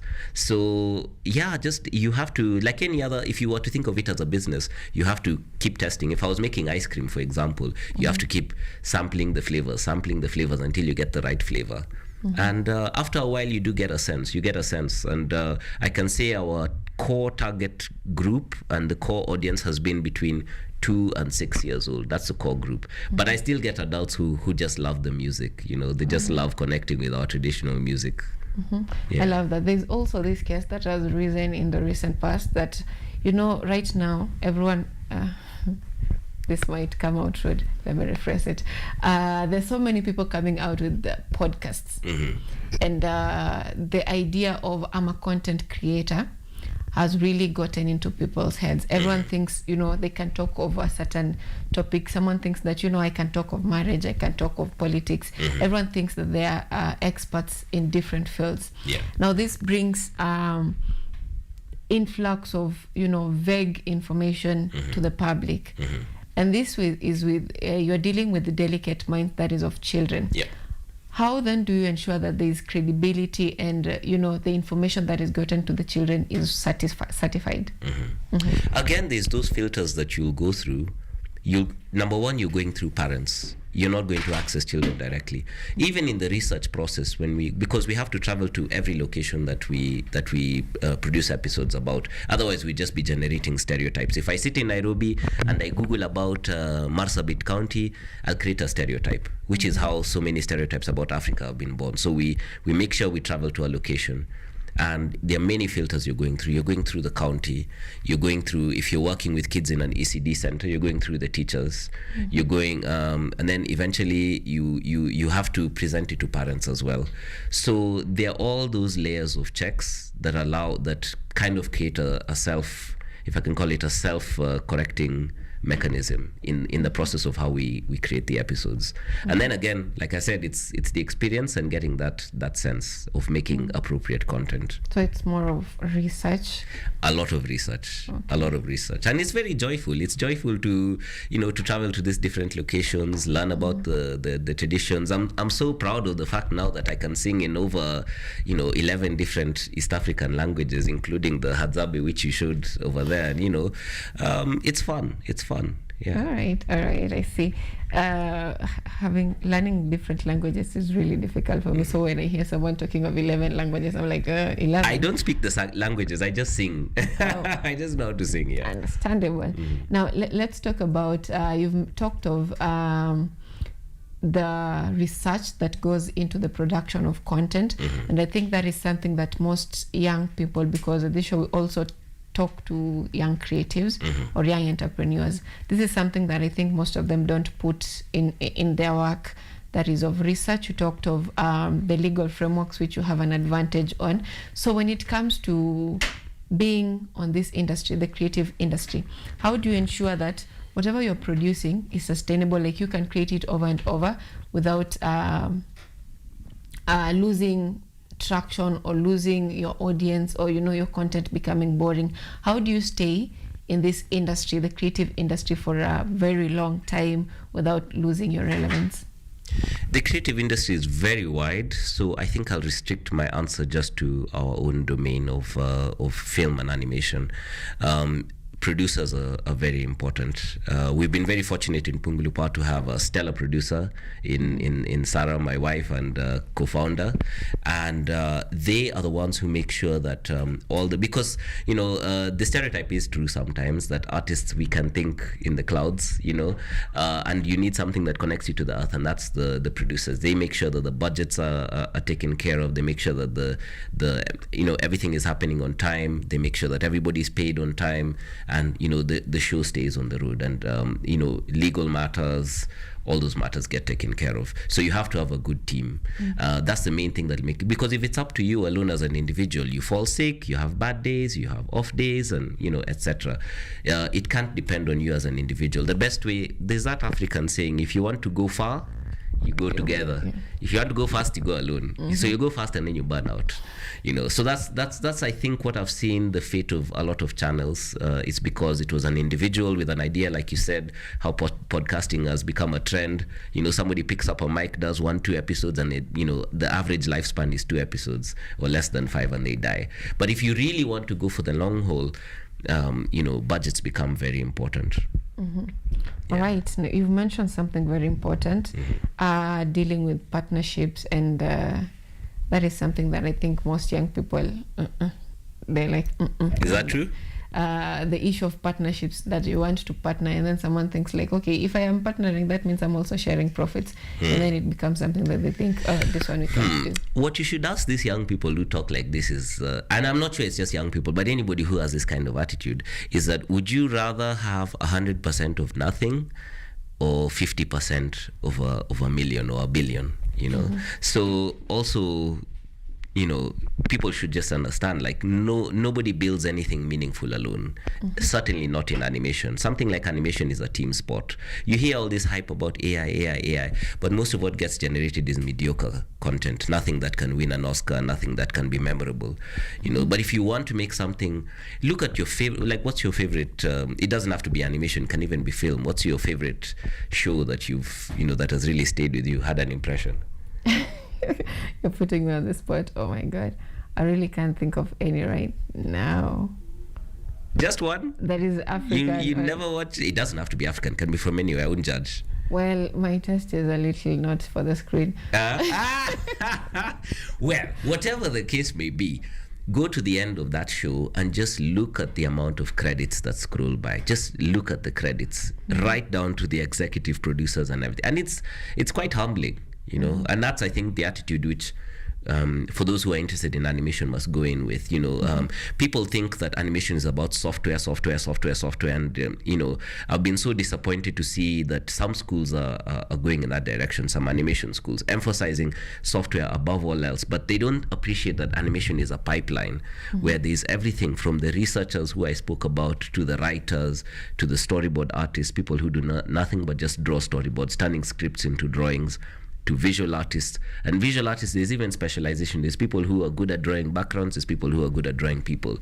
To the software, the animation side of things, post-production, there's marketing, there's people who help diversify into products, like now we're doing events and that type of thing. So it's a collaboration, in my case, I just joke, I'm the talking head that comes to KUTV.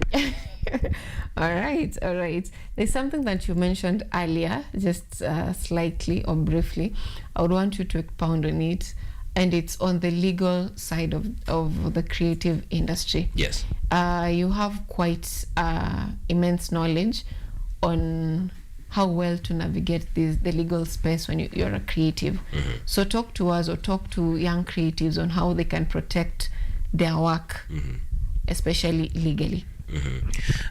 We have really good copyright laws, Copyright Act. It saved me in the past where other structures would not. The Kenyan law is actually what saved me. I was in a dispute with I had created a show over a decade ago, and the show went on to be quite big. Obviously, for legal reasons, I cannot mention names, and I was never compensated or recognized for my labor.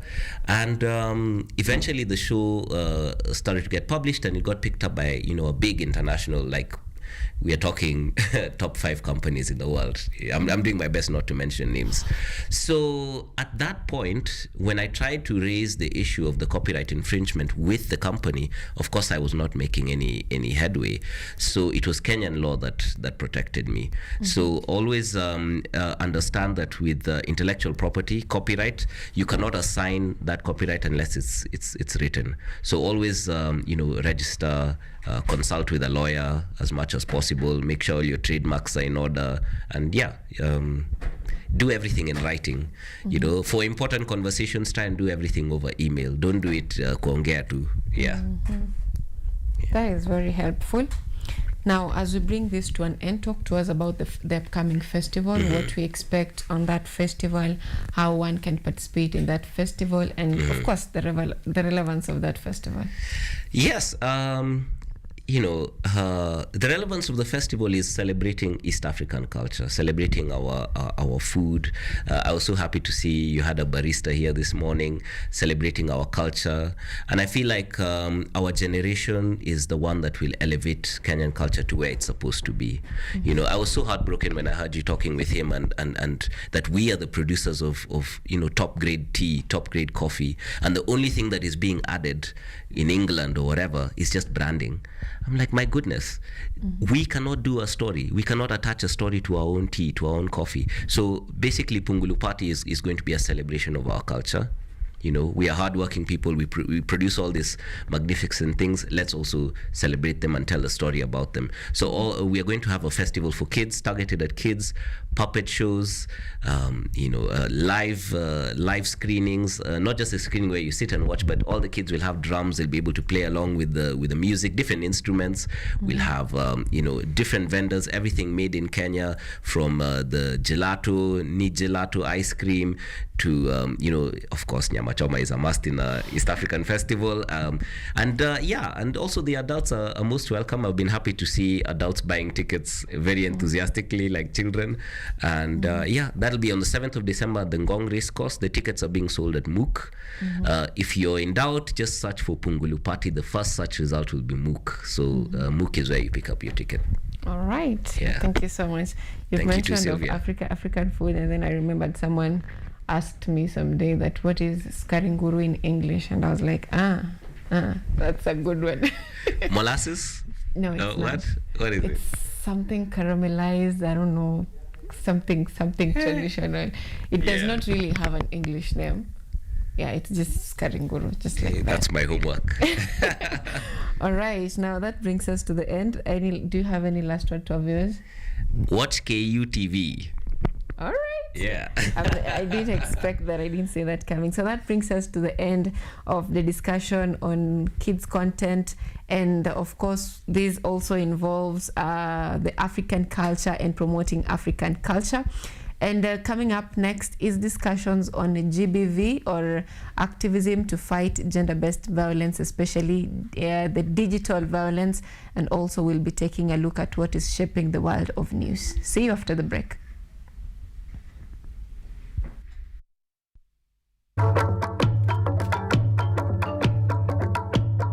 Hello there! Sasa! We're in a very musical mood today because it's time for Uli and Tata's Sing-Along! Today's sing-along is based on the song Kuti Wanazi from Lamu in Kenya. Get ready to sing! Ukuti, ukuti, wanazi, wanazi. Ukuti, ukuti, wanazi, wanazi. Upanga na ngao, na kalamu zetu. Akina ndala, oya. Akina ndala, oya. Wantetema, tetema, tetema, wantetema. One tetema, tetema, tetema, one tetema. Amazing! Now let's try and sing it even faster.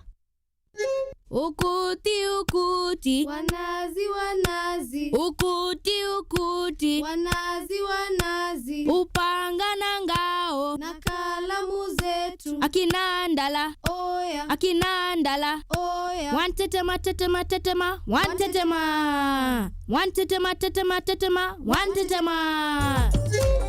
Good job, everyone! For being such a great singer, you've earned yourself a Sing-Along Trophy! We hope you continue singing. Join us next time for Uli and Tata's Sing-Along!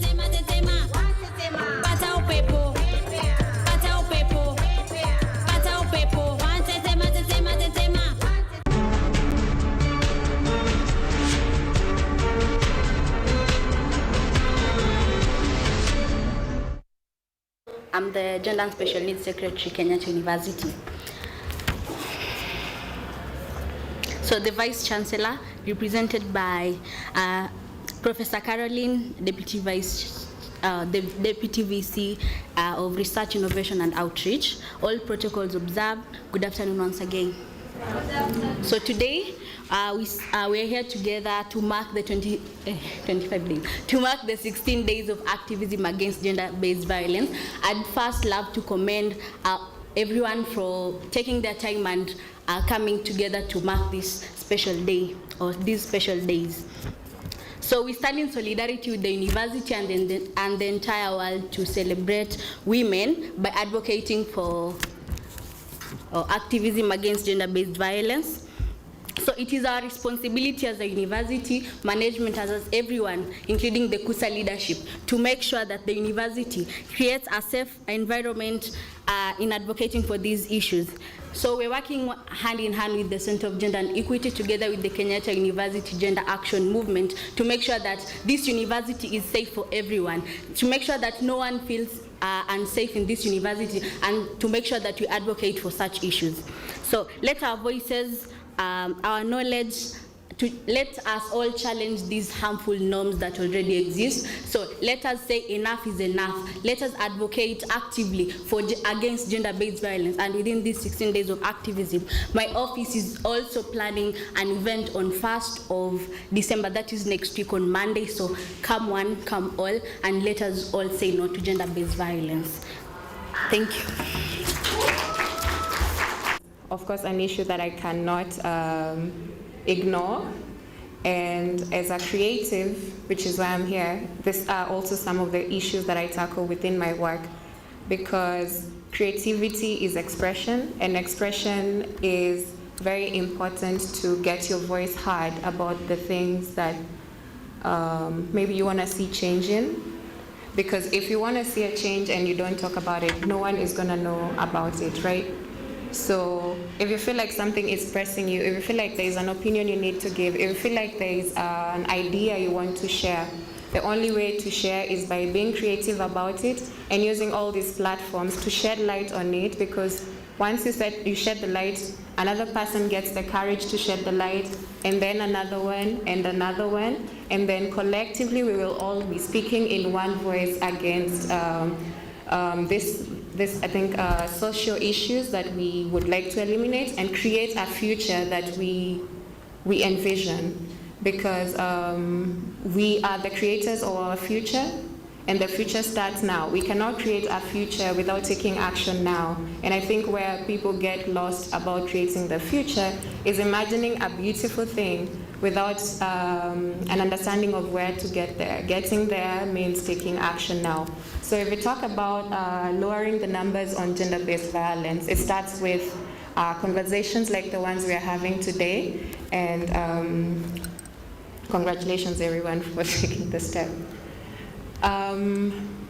We talked about Snake Nation, and just for as Professor Onyer mentioned about the snake, when you look at the Snake Nation logo, you will see the snake that is also biting its tail. The name scares a lot of people, and it also took me a moment to tell my mom where I work, because I was afraid of the reception. But then the work that Snake Nation does and the philosophy behind the logo is very deeply, it resonates so deeply with me, because the Ouroboros, where the logo comes from, is an endless loop of self-sustenance, right? So I don't know if you guys know, but if a snake is starving, it is able to feed itself by eating its tail, and then the tail grows back, right? So it is testament to the self-sustenance of people, of a people, and also the cyclic nature of it and the continuity. Because once we talk about all these issues today, we don't want them to end here, right? We want them to continue. So we also gonna create communities of people that believe in these ideas that we are sharing, and then we, just keep the loop going. So that's where the whole concept comes from. And also, if you look at the medical logo, it's also a snake. And it's testament to I think it gets a very bad rep. And the things that we fear most are the things we should go towards, because there is where we seek we get to address the things that, that is pushing us to that fear. Fear is, fear in the Stoic philosophy is the thing that spotlights the things that you need to address. With that, without much further ado, I'm going to talk about the core mission of Snake Nation, which is to empower African creatives to contribute to the creative economy. In front of me, I have the map, the global map, which lists the GDPs and the different income from different parts of the world.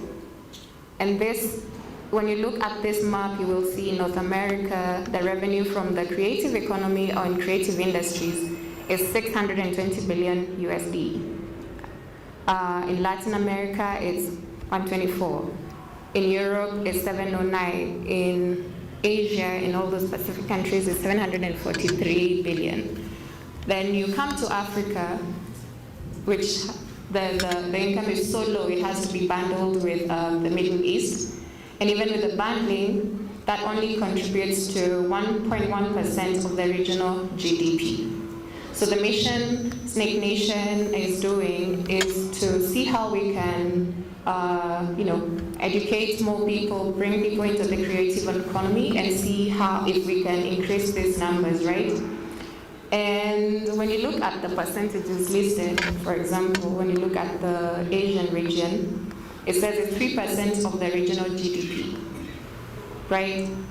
What's interesting is that just looks like a 2% gap when you look at what we have here in Africa. But that contributes to, that gap alone is about 700 billion USD and about 10 million jobs. And so when you look at how we can tap into the creative economy, that's when we start getting these jobs, that's when we start making money that is, a good enough money. If you look at how the Hollywood creators live, it's because of just how much money they're able to generate from their output. And so if we can also find ways to be creative, find ways to share, find platforms to share ideas and find how to make revenue from them, we also have an opportunity to make revenue through our own personal missions, visions, and things we are passionate about, and still make much more money and improve the GDP of even our country.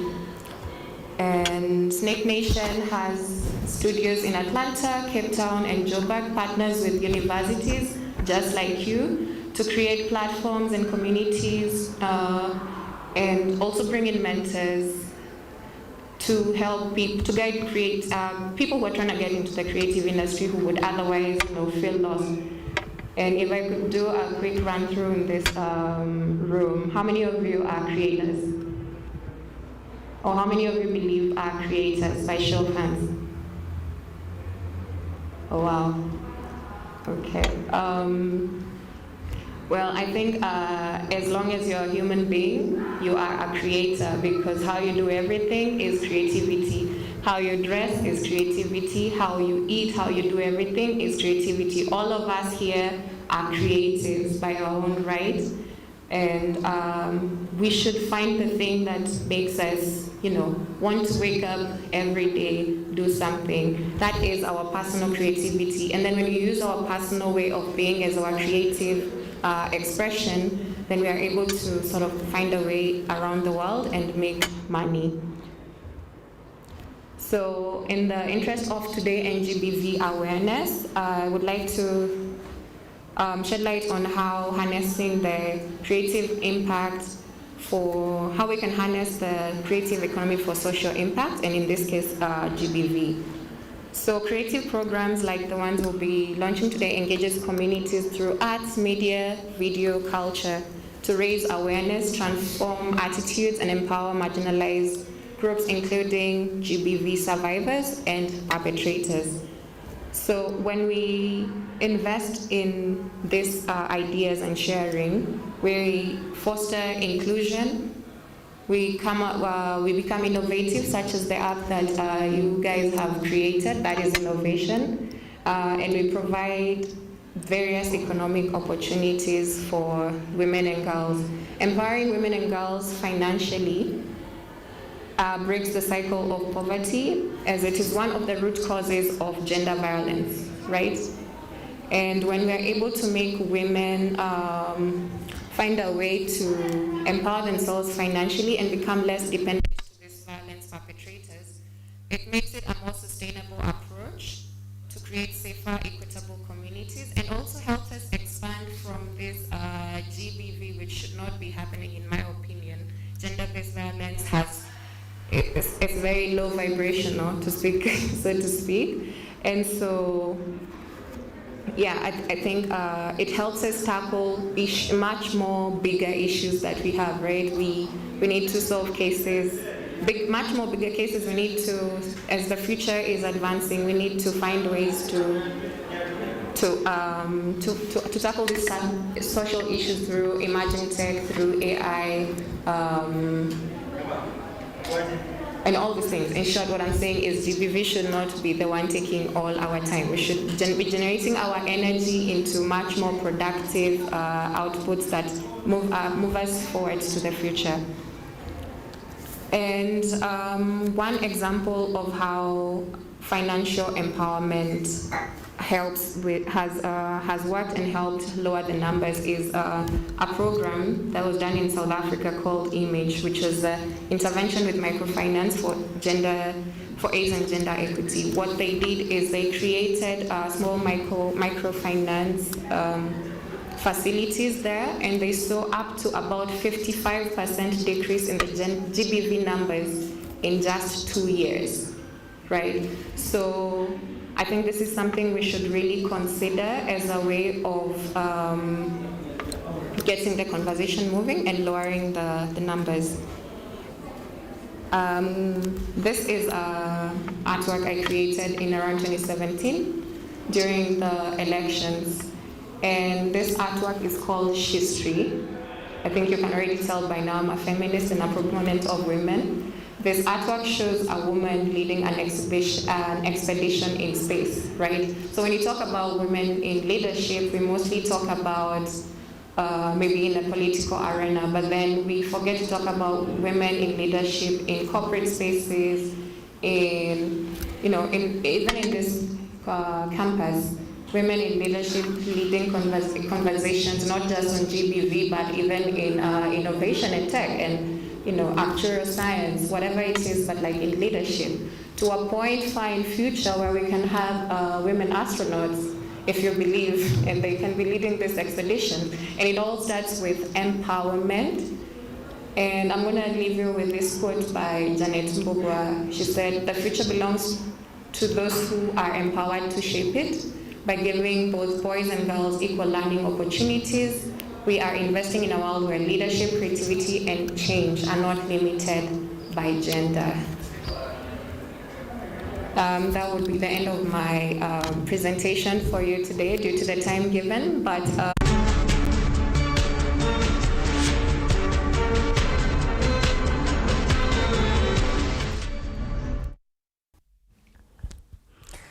welcome back. We are seated on the lounge and right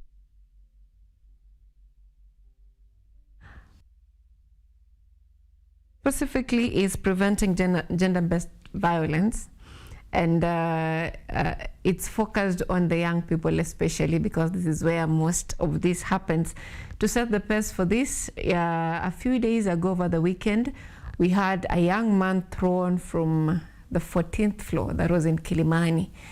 And this is probably, the investigations are not complete yet, but it's believed to be in relation to love matters. Normally, I always tell you on this show that tuache roho ipump damu, but then roho ikipenda imependa, right? Most of the time, gender-based violence is based on this one feeling of love, and it's very intense and common among the young people in the community, that is the youths. Right now, we want to talk about, we are on the 7th day, 8th, is it 6th day of activism, gender-based activism, that is the 16 days that ends on the 10th of December. And joining me unpack this discussion on prevention of GBV is a lady and a gentleman right here with me in studio. I will begin from my immediate right. Gentleman, please, or ladies first, ladies first. Please introduce yourself, what you do, and your role in preventing GBV, especially among young people. Just a brief introduction. Thank you so much. My name is Evian Tenyari. I am a student here at Kenyatta University, So I am a youth advocate, and I really champion for women empowerment, not only here in school, but also in our country. I do believe that women deserve an equal opportunity in every space that they get into. That is when it comes to education, when it comes to the job market, and all these other opportunities. So yeah. Thank you so much, Vivian. Yes, thank you. My name is Shadrach Kinywa, currently serving as the founder and president of Reformation Community, and also serving in the capacity of a communications director in the Reformation Community East African Directorate.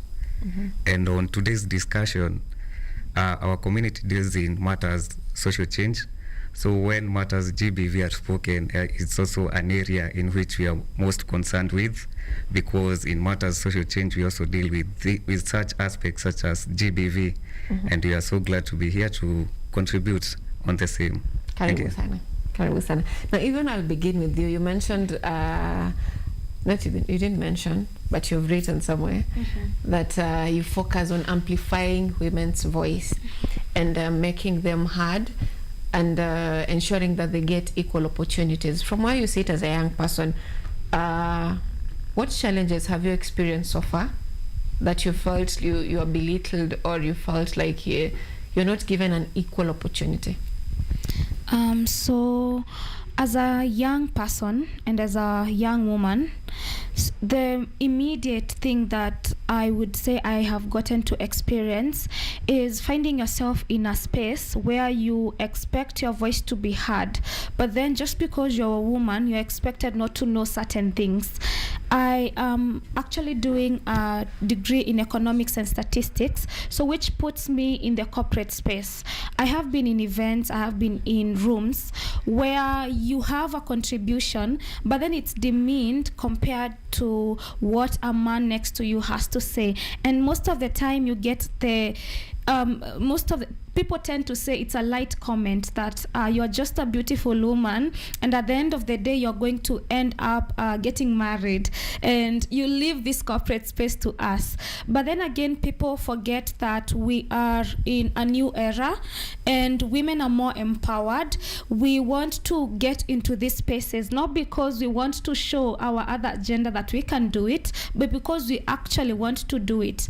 I personally love what I do. I even tell my friend here all the time, I can't wait to get into the corporate space and get to contribute even in our economy. So this is not just an issue that I have experienced, but I believe most women experience this. You find that we get very underrepresented.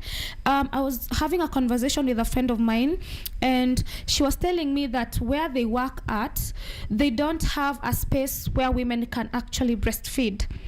And not only that, but the other factors that she talked about, but then what really concerned me is that she did address it in a certain meeting, and the response that she got is that those things, they're not supposed to be brought in a corporate setup. If you want to breastfeed, stay at home.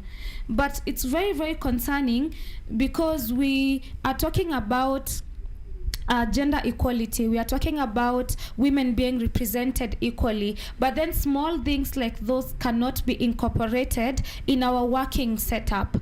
And that is why you find that even when it comes to productivity, it really affects women, because we as women, we have other issues that we face besides that needs to be addressed. And I'm looking forward to a country and a situation where we don't just put up policies, because yes, the policies are there. Even in our Kenyan constitution, we have an article that talks about equal rights, but the issue is on implementation.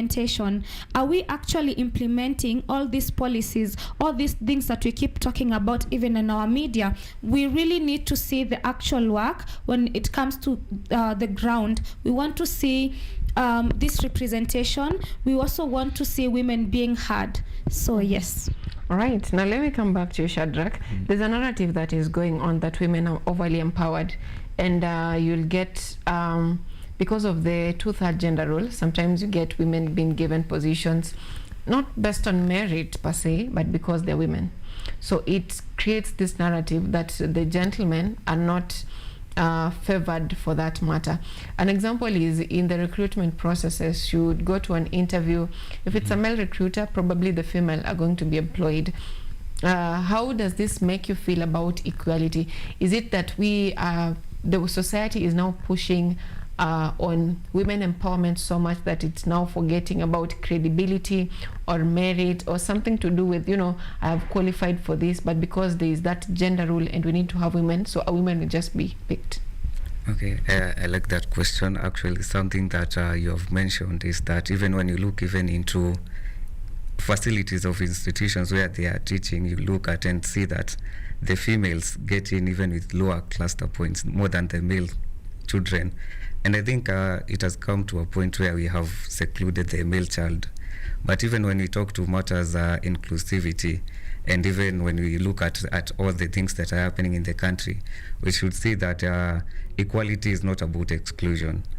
We should not exclude the male child even in the conversation that we are having, and even some of the things that even we are looking to do as a community is to have classes and sessions where we even equip the male child to teach them how to be the perfect gentleman, how to contribute to the community effectively.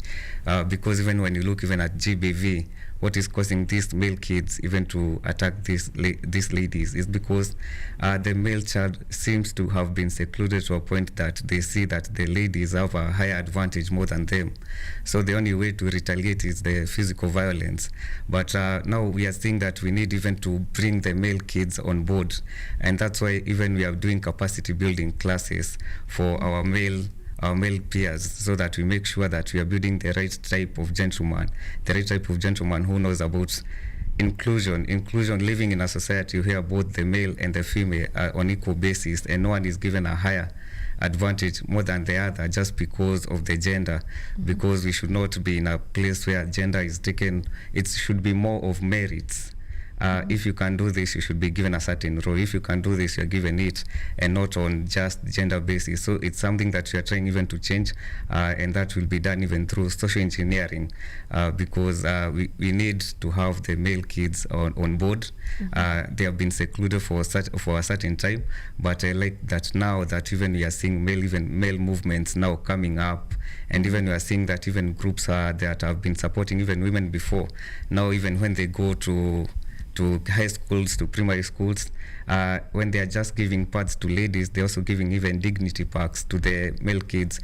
So we are sort of seeing now inclusion now has started coming back, and now we are sort of having an equality between the male and the females. Yeah. One may argue that the girl child was empowered, but the boy child was not empowered to live with an empowered girl child. Do you think that is the major cause of the rise in cases of GBV, especially in South Africa is now at the highest, because by the time the men were fighting for their independence, the women were going to school. By the time they have independence, the women are empowered, they're qualified for more senior positions, the men aren't. So in order, like you mentioned, to fit in, they just have to use violence. Is it that the woman was more empowered, but the boy child was not empowered to live with the woman who is empowered, that is causing a surge in GBV cases? Yeah, actually the male child seems to have been forgotten for a certain while, and they were not even given those tips on how to live with an empowered woman. And even for the females rising, to some point it was seen as if it was a competition. It was a competition that was going on. Who is better than who? The female is better than this. So you found out that it was sort of a competition. But right now, I think the narrative is slowly changing, and that's why we are saying that even as a Reformation community, what we are basically doing is providing these capacity building classes for the male kids to also to make sure that they also have the same capabilities as the women, and they don't see them as competition, and they see them just as their peers, and they can be able to live even in the same environment without that competition. And we just do things even on a merit basis, not taking care on the gender type. Yeah. All right. Now, even the ladies are believed to be emotional creatures, and let me exclude myself. Ladies tend to love with emotion and forgetting logic. So when it comes to accepting that, of course, oh yes, I love this person, but then I can't proceed with this relationship, or this person, if worse happens, which is not the worst that can happen, but if in bad luck your partner cheats on you, you're like, if I can't have you, then nobody can have you. You know, such kind of cases. We've had several cases, especially with the young people and especially in campus. So how would you advise the young people on matters relationship? Because this is something that really does not have a manual, and it requires decentralization of your partner, and there is this safety precaution that your partner, you don't own your partner, and if you're dating, that does not mean that you're married. So how would you advise young people in campus who are in love, and the jealous love, that one that leads to, you know, GBV, someone saying that mimi kama sijapigwa, that is not love?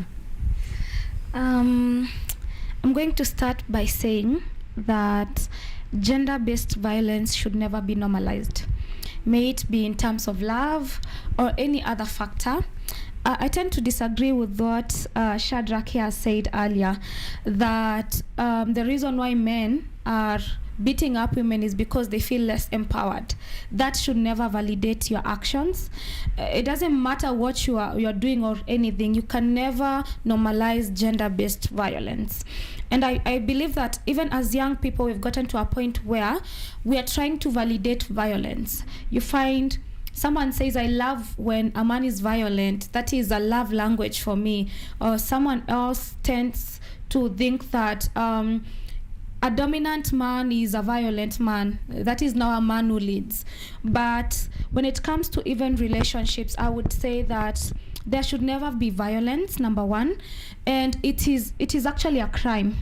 Gender-based violence is a crime, and it should never be normalized, may it be in a relationship or even in any other situation. So for the young women out there, for the young people out there, when it comes to love, there is no love with violence. I mean, I don't know how to define it, but that is not love, because even the Bible itself does not define love as violence. It says love is kind, love is all those good things.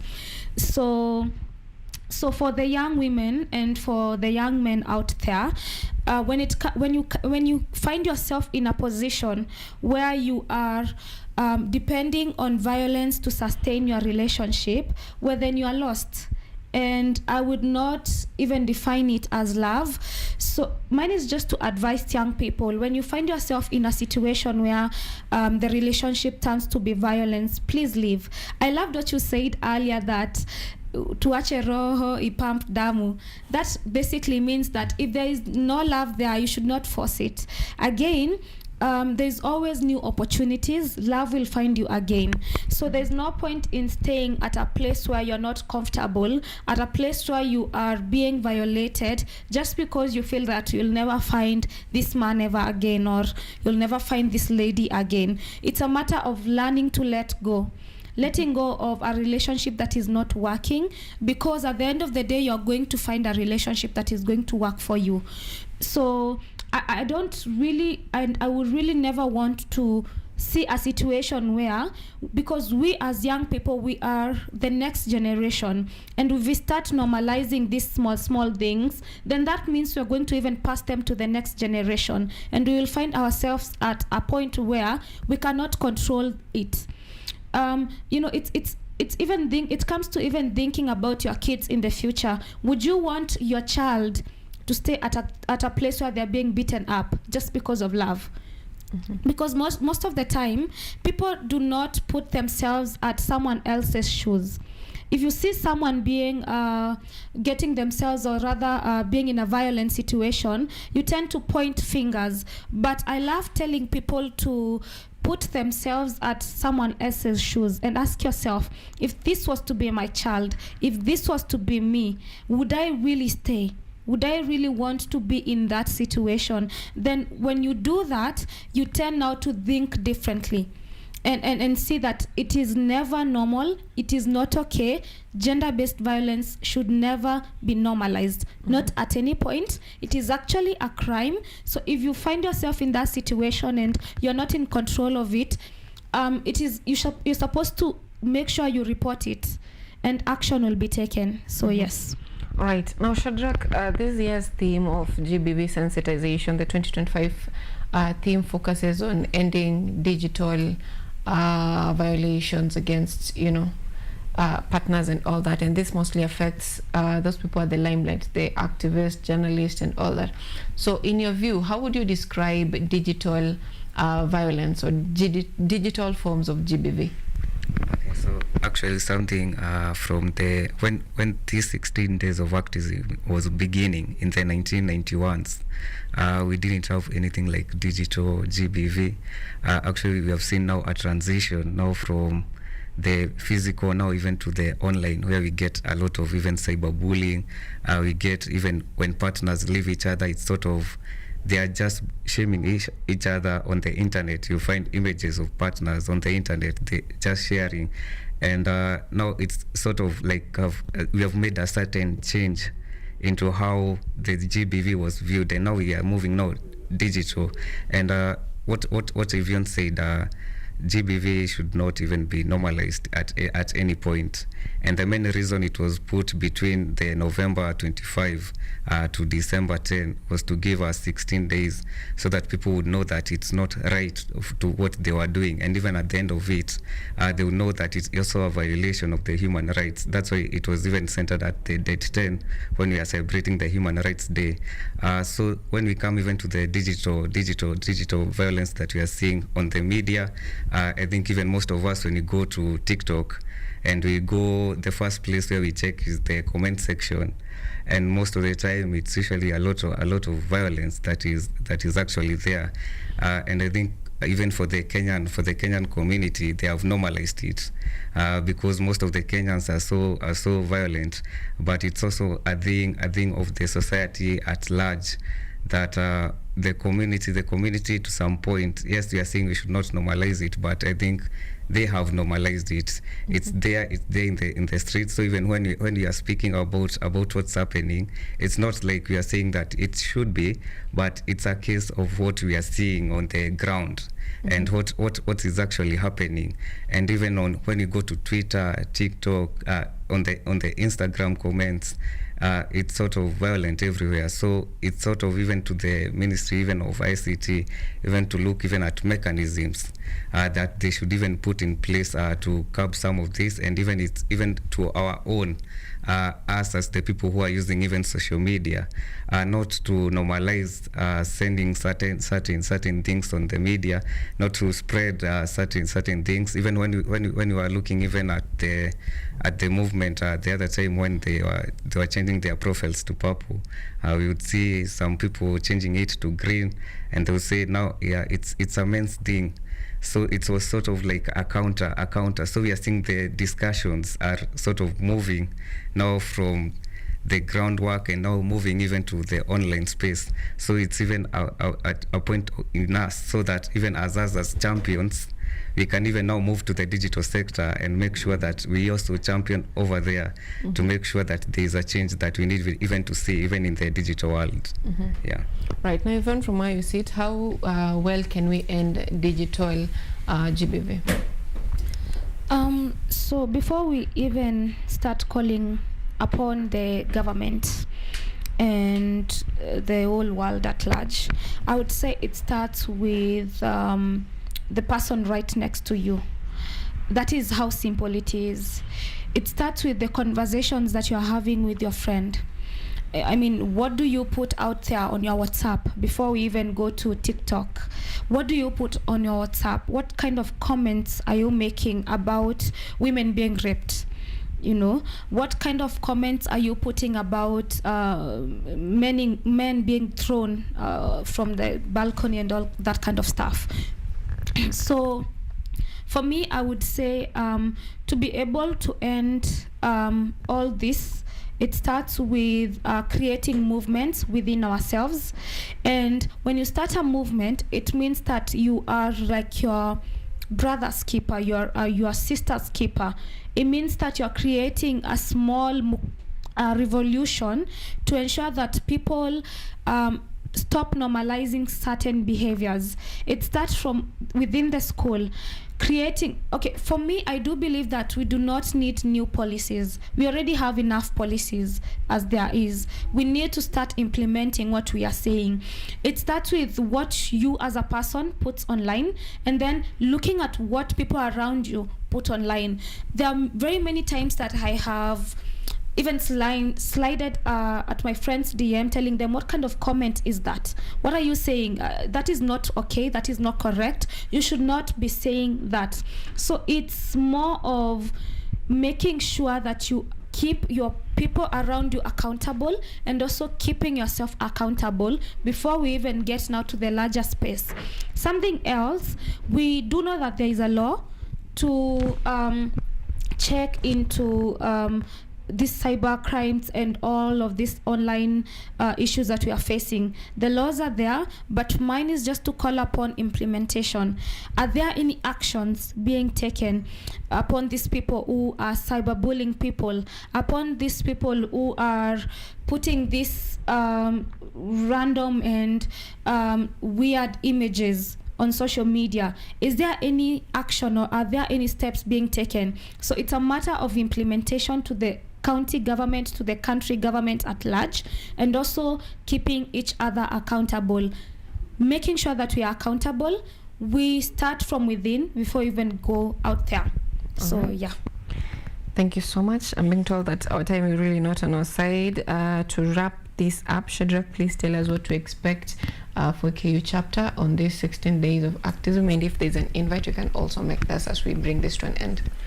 So in line with the discussions that have been going on, and in line also with the 16 days of activism, Reformation Community is organizing an event here in KU, in Kenyatta University, at the Student Business Center.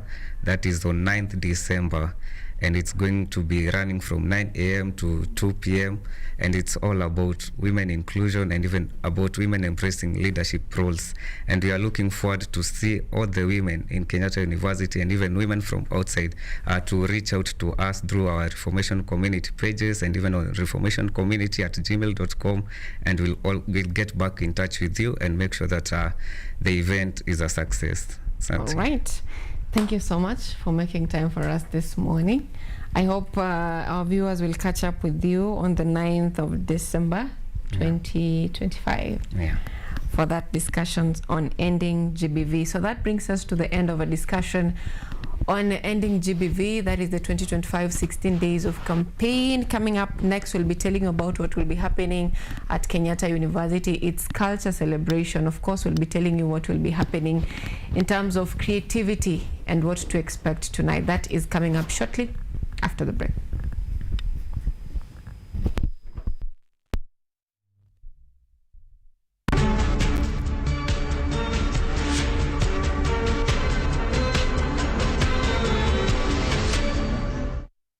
Pleasure to be here today to celebrate or mark the beginning of the next 16 days of, we're trying to work against gender-based violence against women and girls, but we also know even men, there's gender-based violence there. So really the whole thing. And so really want to, I'm happy to join you this afternoon. And I think I want to start off by congratulating the team that really gave us some beautiful entertainment this afternoon, very creative and always beautiful, the choirs and the different teams that have danced this afternoon being creative.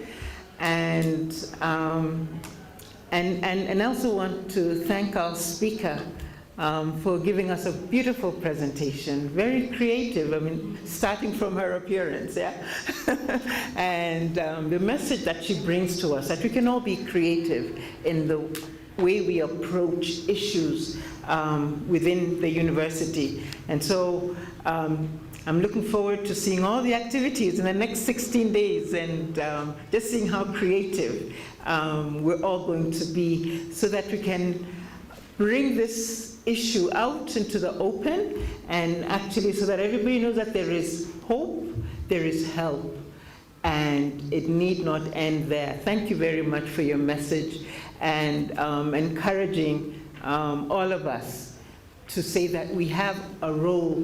We shouldn't keep quiet. We should speak it out, and we can help somebody else. And it's important to be empowered to make a difference. My role this afternoon is, yes, and thank you also for telling us about what's happening. My distinct honor to welcome you all here today to mark the start of the 16 days of activism against gender-based violence. This annual global campaign provides a critical opportunity for us to unite, reflect, and recommit to ending the pervasive issue of violence against human beings. This year, the campaign theme is Unite, Invest to Prevent Violence Against Women and Girls, with specific focus on ending tech-related gender-based violence.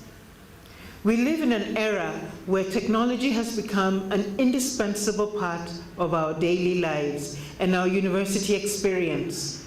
However, this same technology, which connects and empowers us, is increasingly being weaponized to facilitate new forms of abuse and harassment, cyberstalking, online defamation, non-consensual image sharing, and digital surveillance. These acts are not merely online problems. They have profound, real-world consequences, eroding the safety, well-being, and academic freedom of our students and staff, women and men in general.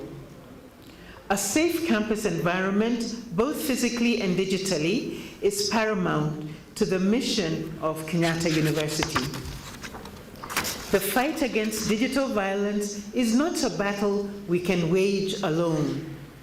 No single institution, no single nation, no single innovation can solve this challenge in isolation. Only through unity, shared responsibility, and collective action can we transform our digital spaces into environments of security and empowerment. As an institution of higher learning, we bear a unique responsibility to foster a culture of respect, equality, and digital citizenship. We must actively invest in prevention through comprehensive education, robust institutional policies, and accessible support systems. Recognizing that sexual and gender-based violence can be an obstacle to achieving its vision and mission, Kenyatta University has a sexual and gender-based violence policy. The policy is based on the principles of gender equity, equality, and non-discrimination, and aims at creating a conducive learning and working environment for the KU community. It also focuses on promoting awareness, instituting interventions against the vice, and encouraging the use of established reporting mechanisms. The Center for Gender Equity and Empowerment has been mandated to implement the policy and contribute to making Kenyatta University a safe place for all. Last year, during a similar campaign, we took a significant step forward by launching the Kenyatta University Sexual and Gender-Based Violence Reporting Platform.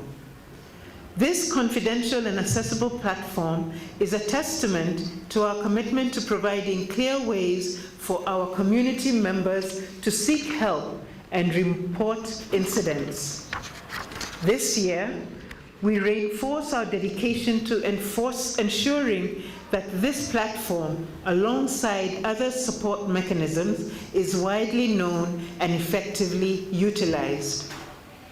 It means equipping our community with the tools to navigate the digital landscape safely and responsibly. It means ensuring that swift and effective mechanisms are in place to report abuse and support survivors. It also means holding perpetrators accountable, regardless of whether the violence occurs in a lecture hall or on a social media platform. Over the next 16 days, Kenyatta University will host a series of events and awareness campaigns designed to educate, empower, and encourage active participation in this fight. I urge every member of our university community engage in these initiatives. Ladies and gentlemen, ending digital violence is not a dream. It is a decision. It is a commitment, a shared responsibility. Let us leverage the collective power of this institution by educating ourselves, by building stronger support systems where reporting abuse is safe and help is accessible. Let us strive for accountability through enforcement of laws and policies and refuse to be bystanders. Let us unite against all forms of gender-based violence. Let us invest in a future where our campus is a safe haven for all. Create digital spaces where everyone is safe, where technology becomes a tool for empowerment and growth, not harassment and fear. Thank you. Stand, please. Okay. 1, 2, 3.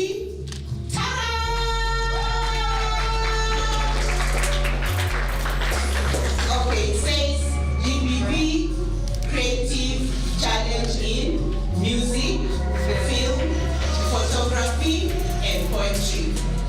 How do we participate? Let's or view the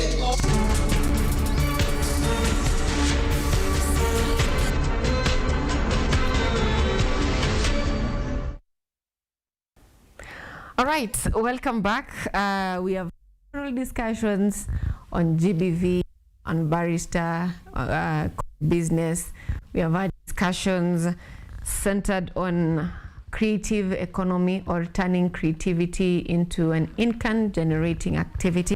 And right now I'm joined by two beautiful ladies who are artists and they're from Kenyatta University. Kenyatta University is having a Culture Week celebration, and I'm joined by two ladies who are going to be telling us more about what this entails, and of course telling us about their role in this and how they're going to be using their creativity in this. I know today we've talked about so much of creativity.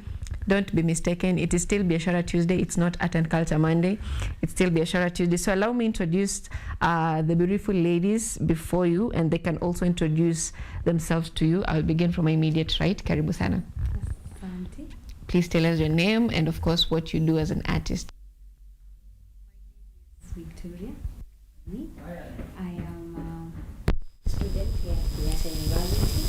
I am currently doing Bachelor's of Music Technology, third year student, and yes, I'm also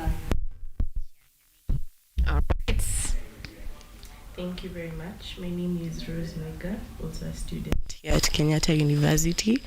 I'm pursuing Bachelor's of Music Technology, third year student, and musician stroke performer in the making. So yeah. We didn't get your introduction. We didn't have the mic. Please, you can redo the introduction, please. My name is Victoria Gatholi. I am a student here at Kenyatta University, a third year student pursuing music technology, and I'm a musician in the making. Yeah, that's all I can say. All right. I love that you're saying you're a musician in the making. So you're both artists in this industry. Yeah. When did you realize you had this talent in singing?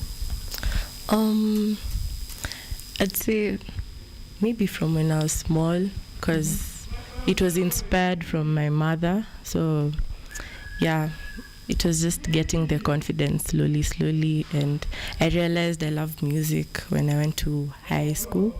So also did it as a subject and decided to do it in university. Do you have any plans of monetizing it? Because want to, make a living from what you do easily. Yeah. You have plans of monetizing Yes, definitely. Yeah. In a bit, you'll tell us the challenge you're facing in terms of monetizing it. But let's come to Victoria. When did you realize you have a talent in music? I can say when I was around maybe 16, 17. All right, we'll get back to you. Because please, let's get use that mic, please. All right.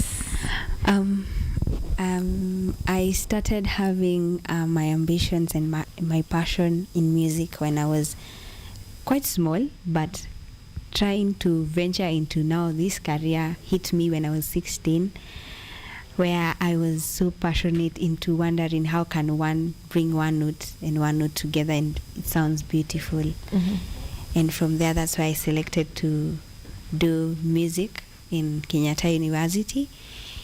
And yeah, I can feel like this is what I have been really dreaming of. As much as it has its own challenges and its own frustrations, I can feel that is a better way to experience and get a vivid understanding of what exactly you want in your career line, not passively. Also from, based on the societal view, you can say they'll be like, you're just singing, that's it. But for me, I feel there's much greater things because we can see things happening in the western side of this world. Things are happening greatly. So even as we're coming up there.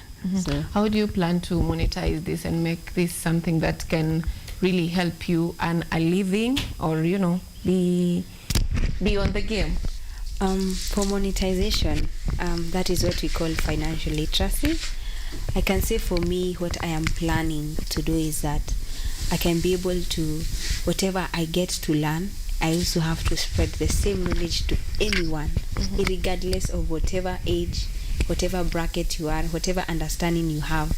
Just sharing the knowledge that I have and be able to, whatever I share and whatever I also showcase can be able to be appreciated, and by that now people can be able to pay me through gigs and what events they have. I love that. Building your brand first. From where you sit, what is the biggest challenge that you've faced so far in terms of getting yourself out there and building your brand and monetizing your art? I'd say the first challenge, I think, is from myself, because you can get shy. You don't know what people will think or say about what you're doing. And also there's the society, because as she said, if you tell someone you're doing music, even if it's music or music technology, they'll be like, you're going to sing, you're going to play the guitar. Like, they think that's all there is to it, and there's so much more. They're very, very different ways of expressing music. It's not just singing or rapping. So I feel like that, and also, I don't know, it's not out there, the part of monetizing it. It's not out there. People take it for granted. People don't really appreciate the work that could go into coming up with that song, or into just the practice sessions. They don't really see it. You'll just go, you play, and they'll be like, oh wow. So that was good in that sense. Yes. So what do we expect from you tonight on Culture Week? That is on, is it Solo Night? Yes, on Thursday, the Solo Night. Yeah. What do we expect from you to us? From us, from our whole class, Sound Syndicate, you'll expect performance where there's culture to it. There's rappers, there's singers. Just embracing people's talents and giving them a platform to express themselves, because it's not everywhere that you can be able to get a platform where there are hundreds of people there. So you'll expect live band also. So we get a lot. Now, Victoria, how do you see this platform or this Solo Night changing your music career? For me, I'll say it is a better, or I can say best ground for us to start in how we can plan a musical event, and also venturing in the world of live concerts, like how we see out here people are having gigs and events as a concert and people show up and have fun. So for us, we feel like for Kenyatta University giving us this platform to be able to start while we are even still continuing with our studies, it is a better way we get to understand what and the do and the don'ts that are not expected and what is not expected to be able to do with this career that we're having. We're also getting the chance to give the cultural diversities from one style to another. In music, there are different styles and genres. So I can say, due to having this now solo night, it is a night where we get to showcase whatever talents each and every individual in this university came and auditioned, and they be able to participate into this solo night and be able to give a great showcase of what they have be able to showcase and also bring their talents out. So I feel like this is a better opportunity so far. Okay. If you listen to big artists, they will tell you, mimi nilipewa tu chance and I moved with it. So I believe it's time for us to also support you. Before I get into this newspaper, just briefly, for less than a minute, kindly tell us where we can find you and support you. That is, of course, on social media. Let me begin with it. Our Instagram, you can get us at sound_syndicate. For TikTok, we can also get you at Sound Syndicate, and also our Twitter, Sound Syndicate. Yeah, it's the same. Yeah. Yes. All right, Sound Syndicate. I hope to listen from you. I'll be following you. Trust me, I'll be supporting. If I can't give monetary support, I can also give the reshare support. It's okay. So thank you so much. Allow me give our viewers what we have on the newspapers as we wrap this up. So on the dailies this morning, I have 3 newspapers with me here. I have the Star, talking of 2 top court judges to retire as 27 looms, that is the 2027 polls. And inside politics, they're talking the battles facing Governor Wanga. That story is on page 7. I mentioned that earlier on. On the Standard, we have hit by Russia's war, and the story is still resurfacing. Throughout the month of November, we have been seeing this story, and it's of Kenyans who are lured to Russia for jobs and end up being on the front lines in their battle. And on the Daily Nation, when public schools leave the poor behind. And this is the story that I choose to focus on. Of course, I'll also pick one of the political stories. But on this matter, education, a new report has exposed inequalities in Kenya's education system, where majority of learners in public schools lag behind those in private institutions due to inadequate funding, teacher shortages, and congestion. The Oxfam study also revealed how children from poor families are disadvantaged, reducing their chances. And they're giving children from the poorest families, on average, 5 children from poor families on average get almost 5 fewer years of schooling than those from richer families, 11.2 years. Pastoralists also have some of the highest levels of out-of-school children.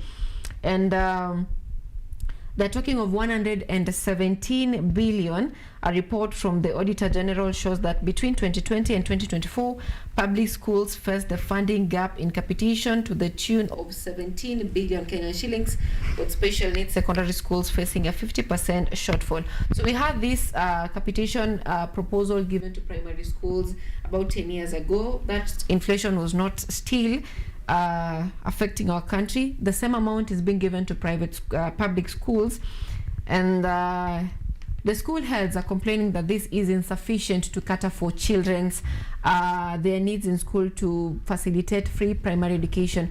Also in the year, we had the Cabinet Secretary for Treasury, John Badi, saying that the government is unable to fund education in the country. So this is a problem that, despite the education sector receiving the lion's share in every year's financial grant or monies to help facilitate education, it still grapples with the amount is still not enough. And it matters politics.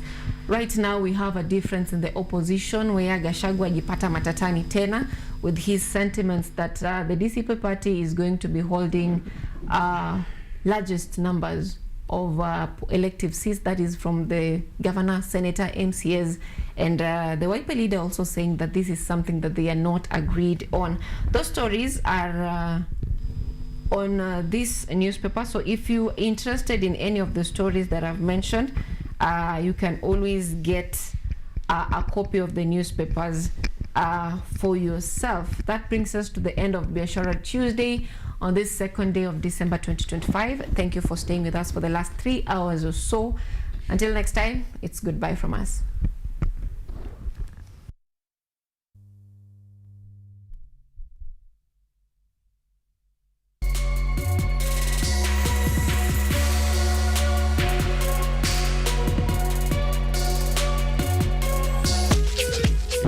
I don't enter village before now there where I reside. Go enter Kano State, then Badawa. Then I go enter Jani. Able to say I be a Jebo or where. Better listen now. Here. This is my personal space. I only want to see your break lights. Gentle, gentle, see my face. I don't want to create a fight. This is my personal space. I only want to see your break lights. Gentle, gentle, see my face. I don't want to create a fight. I decide shuffle, make you mind your step. I feed my issue, Jola Pep. I want level up like Elon Musk and Shigaja. In the meantime, is a must. We enter the place, contactless. Your bouncer, go be breathless. Your boy the vex, cause in pocket too shallow with the egg fried rice. When we enter, you dumb out. Shake, shake, shake. When we enter, you come on. Shake, shake. Oh yeah, boy. Shake, shake, shake. To Kanbuja. This is my personal space. I only want to see your break lights. Gentle, gentle, see my face. I don't want to create a fight. This is my personal space. I only want to see your break lights. Gentle, gentle, see my face. I don't want to create a fight. Dance for Buja.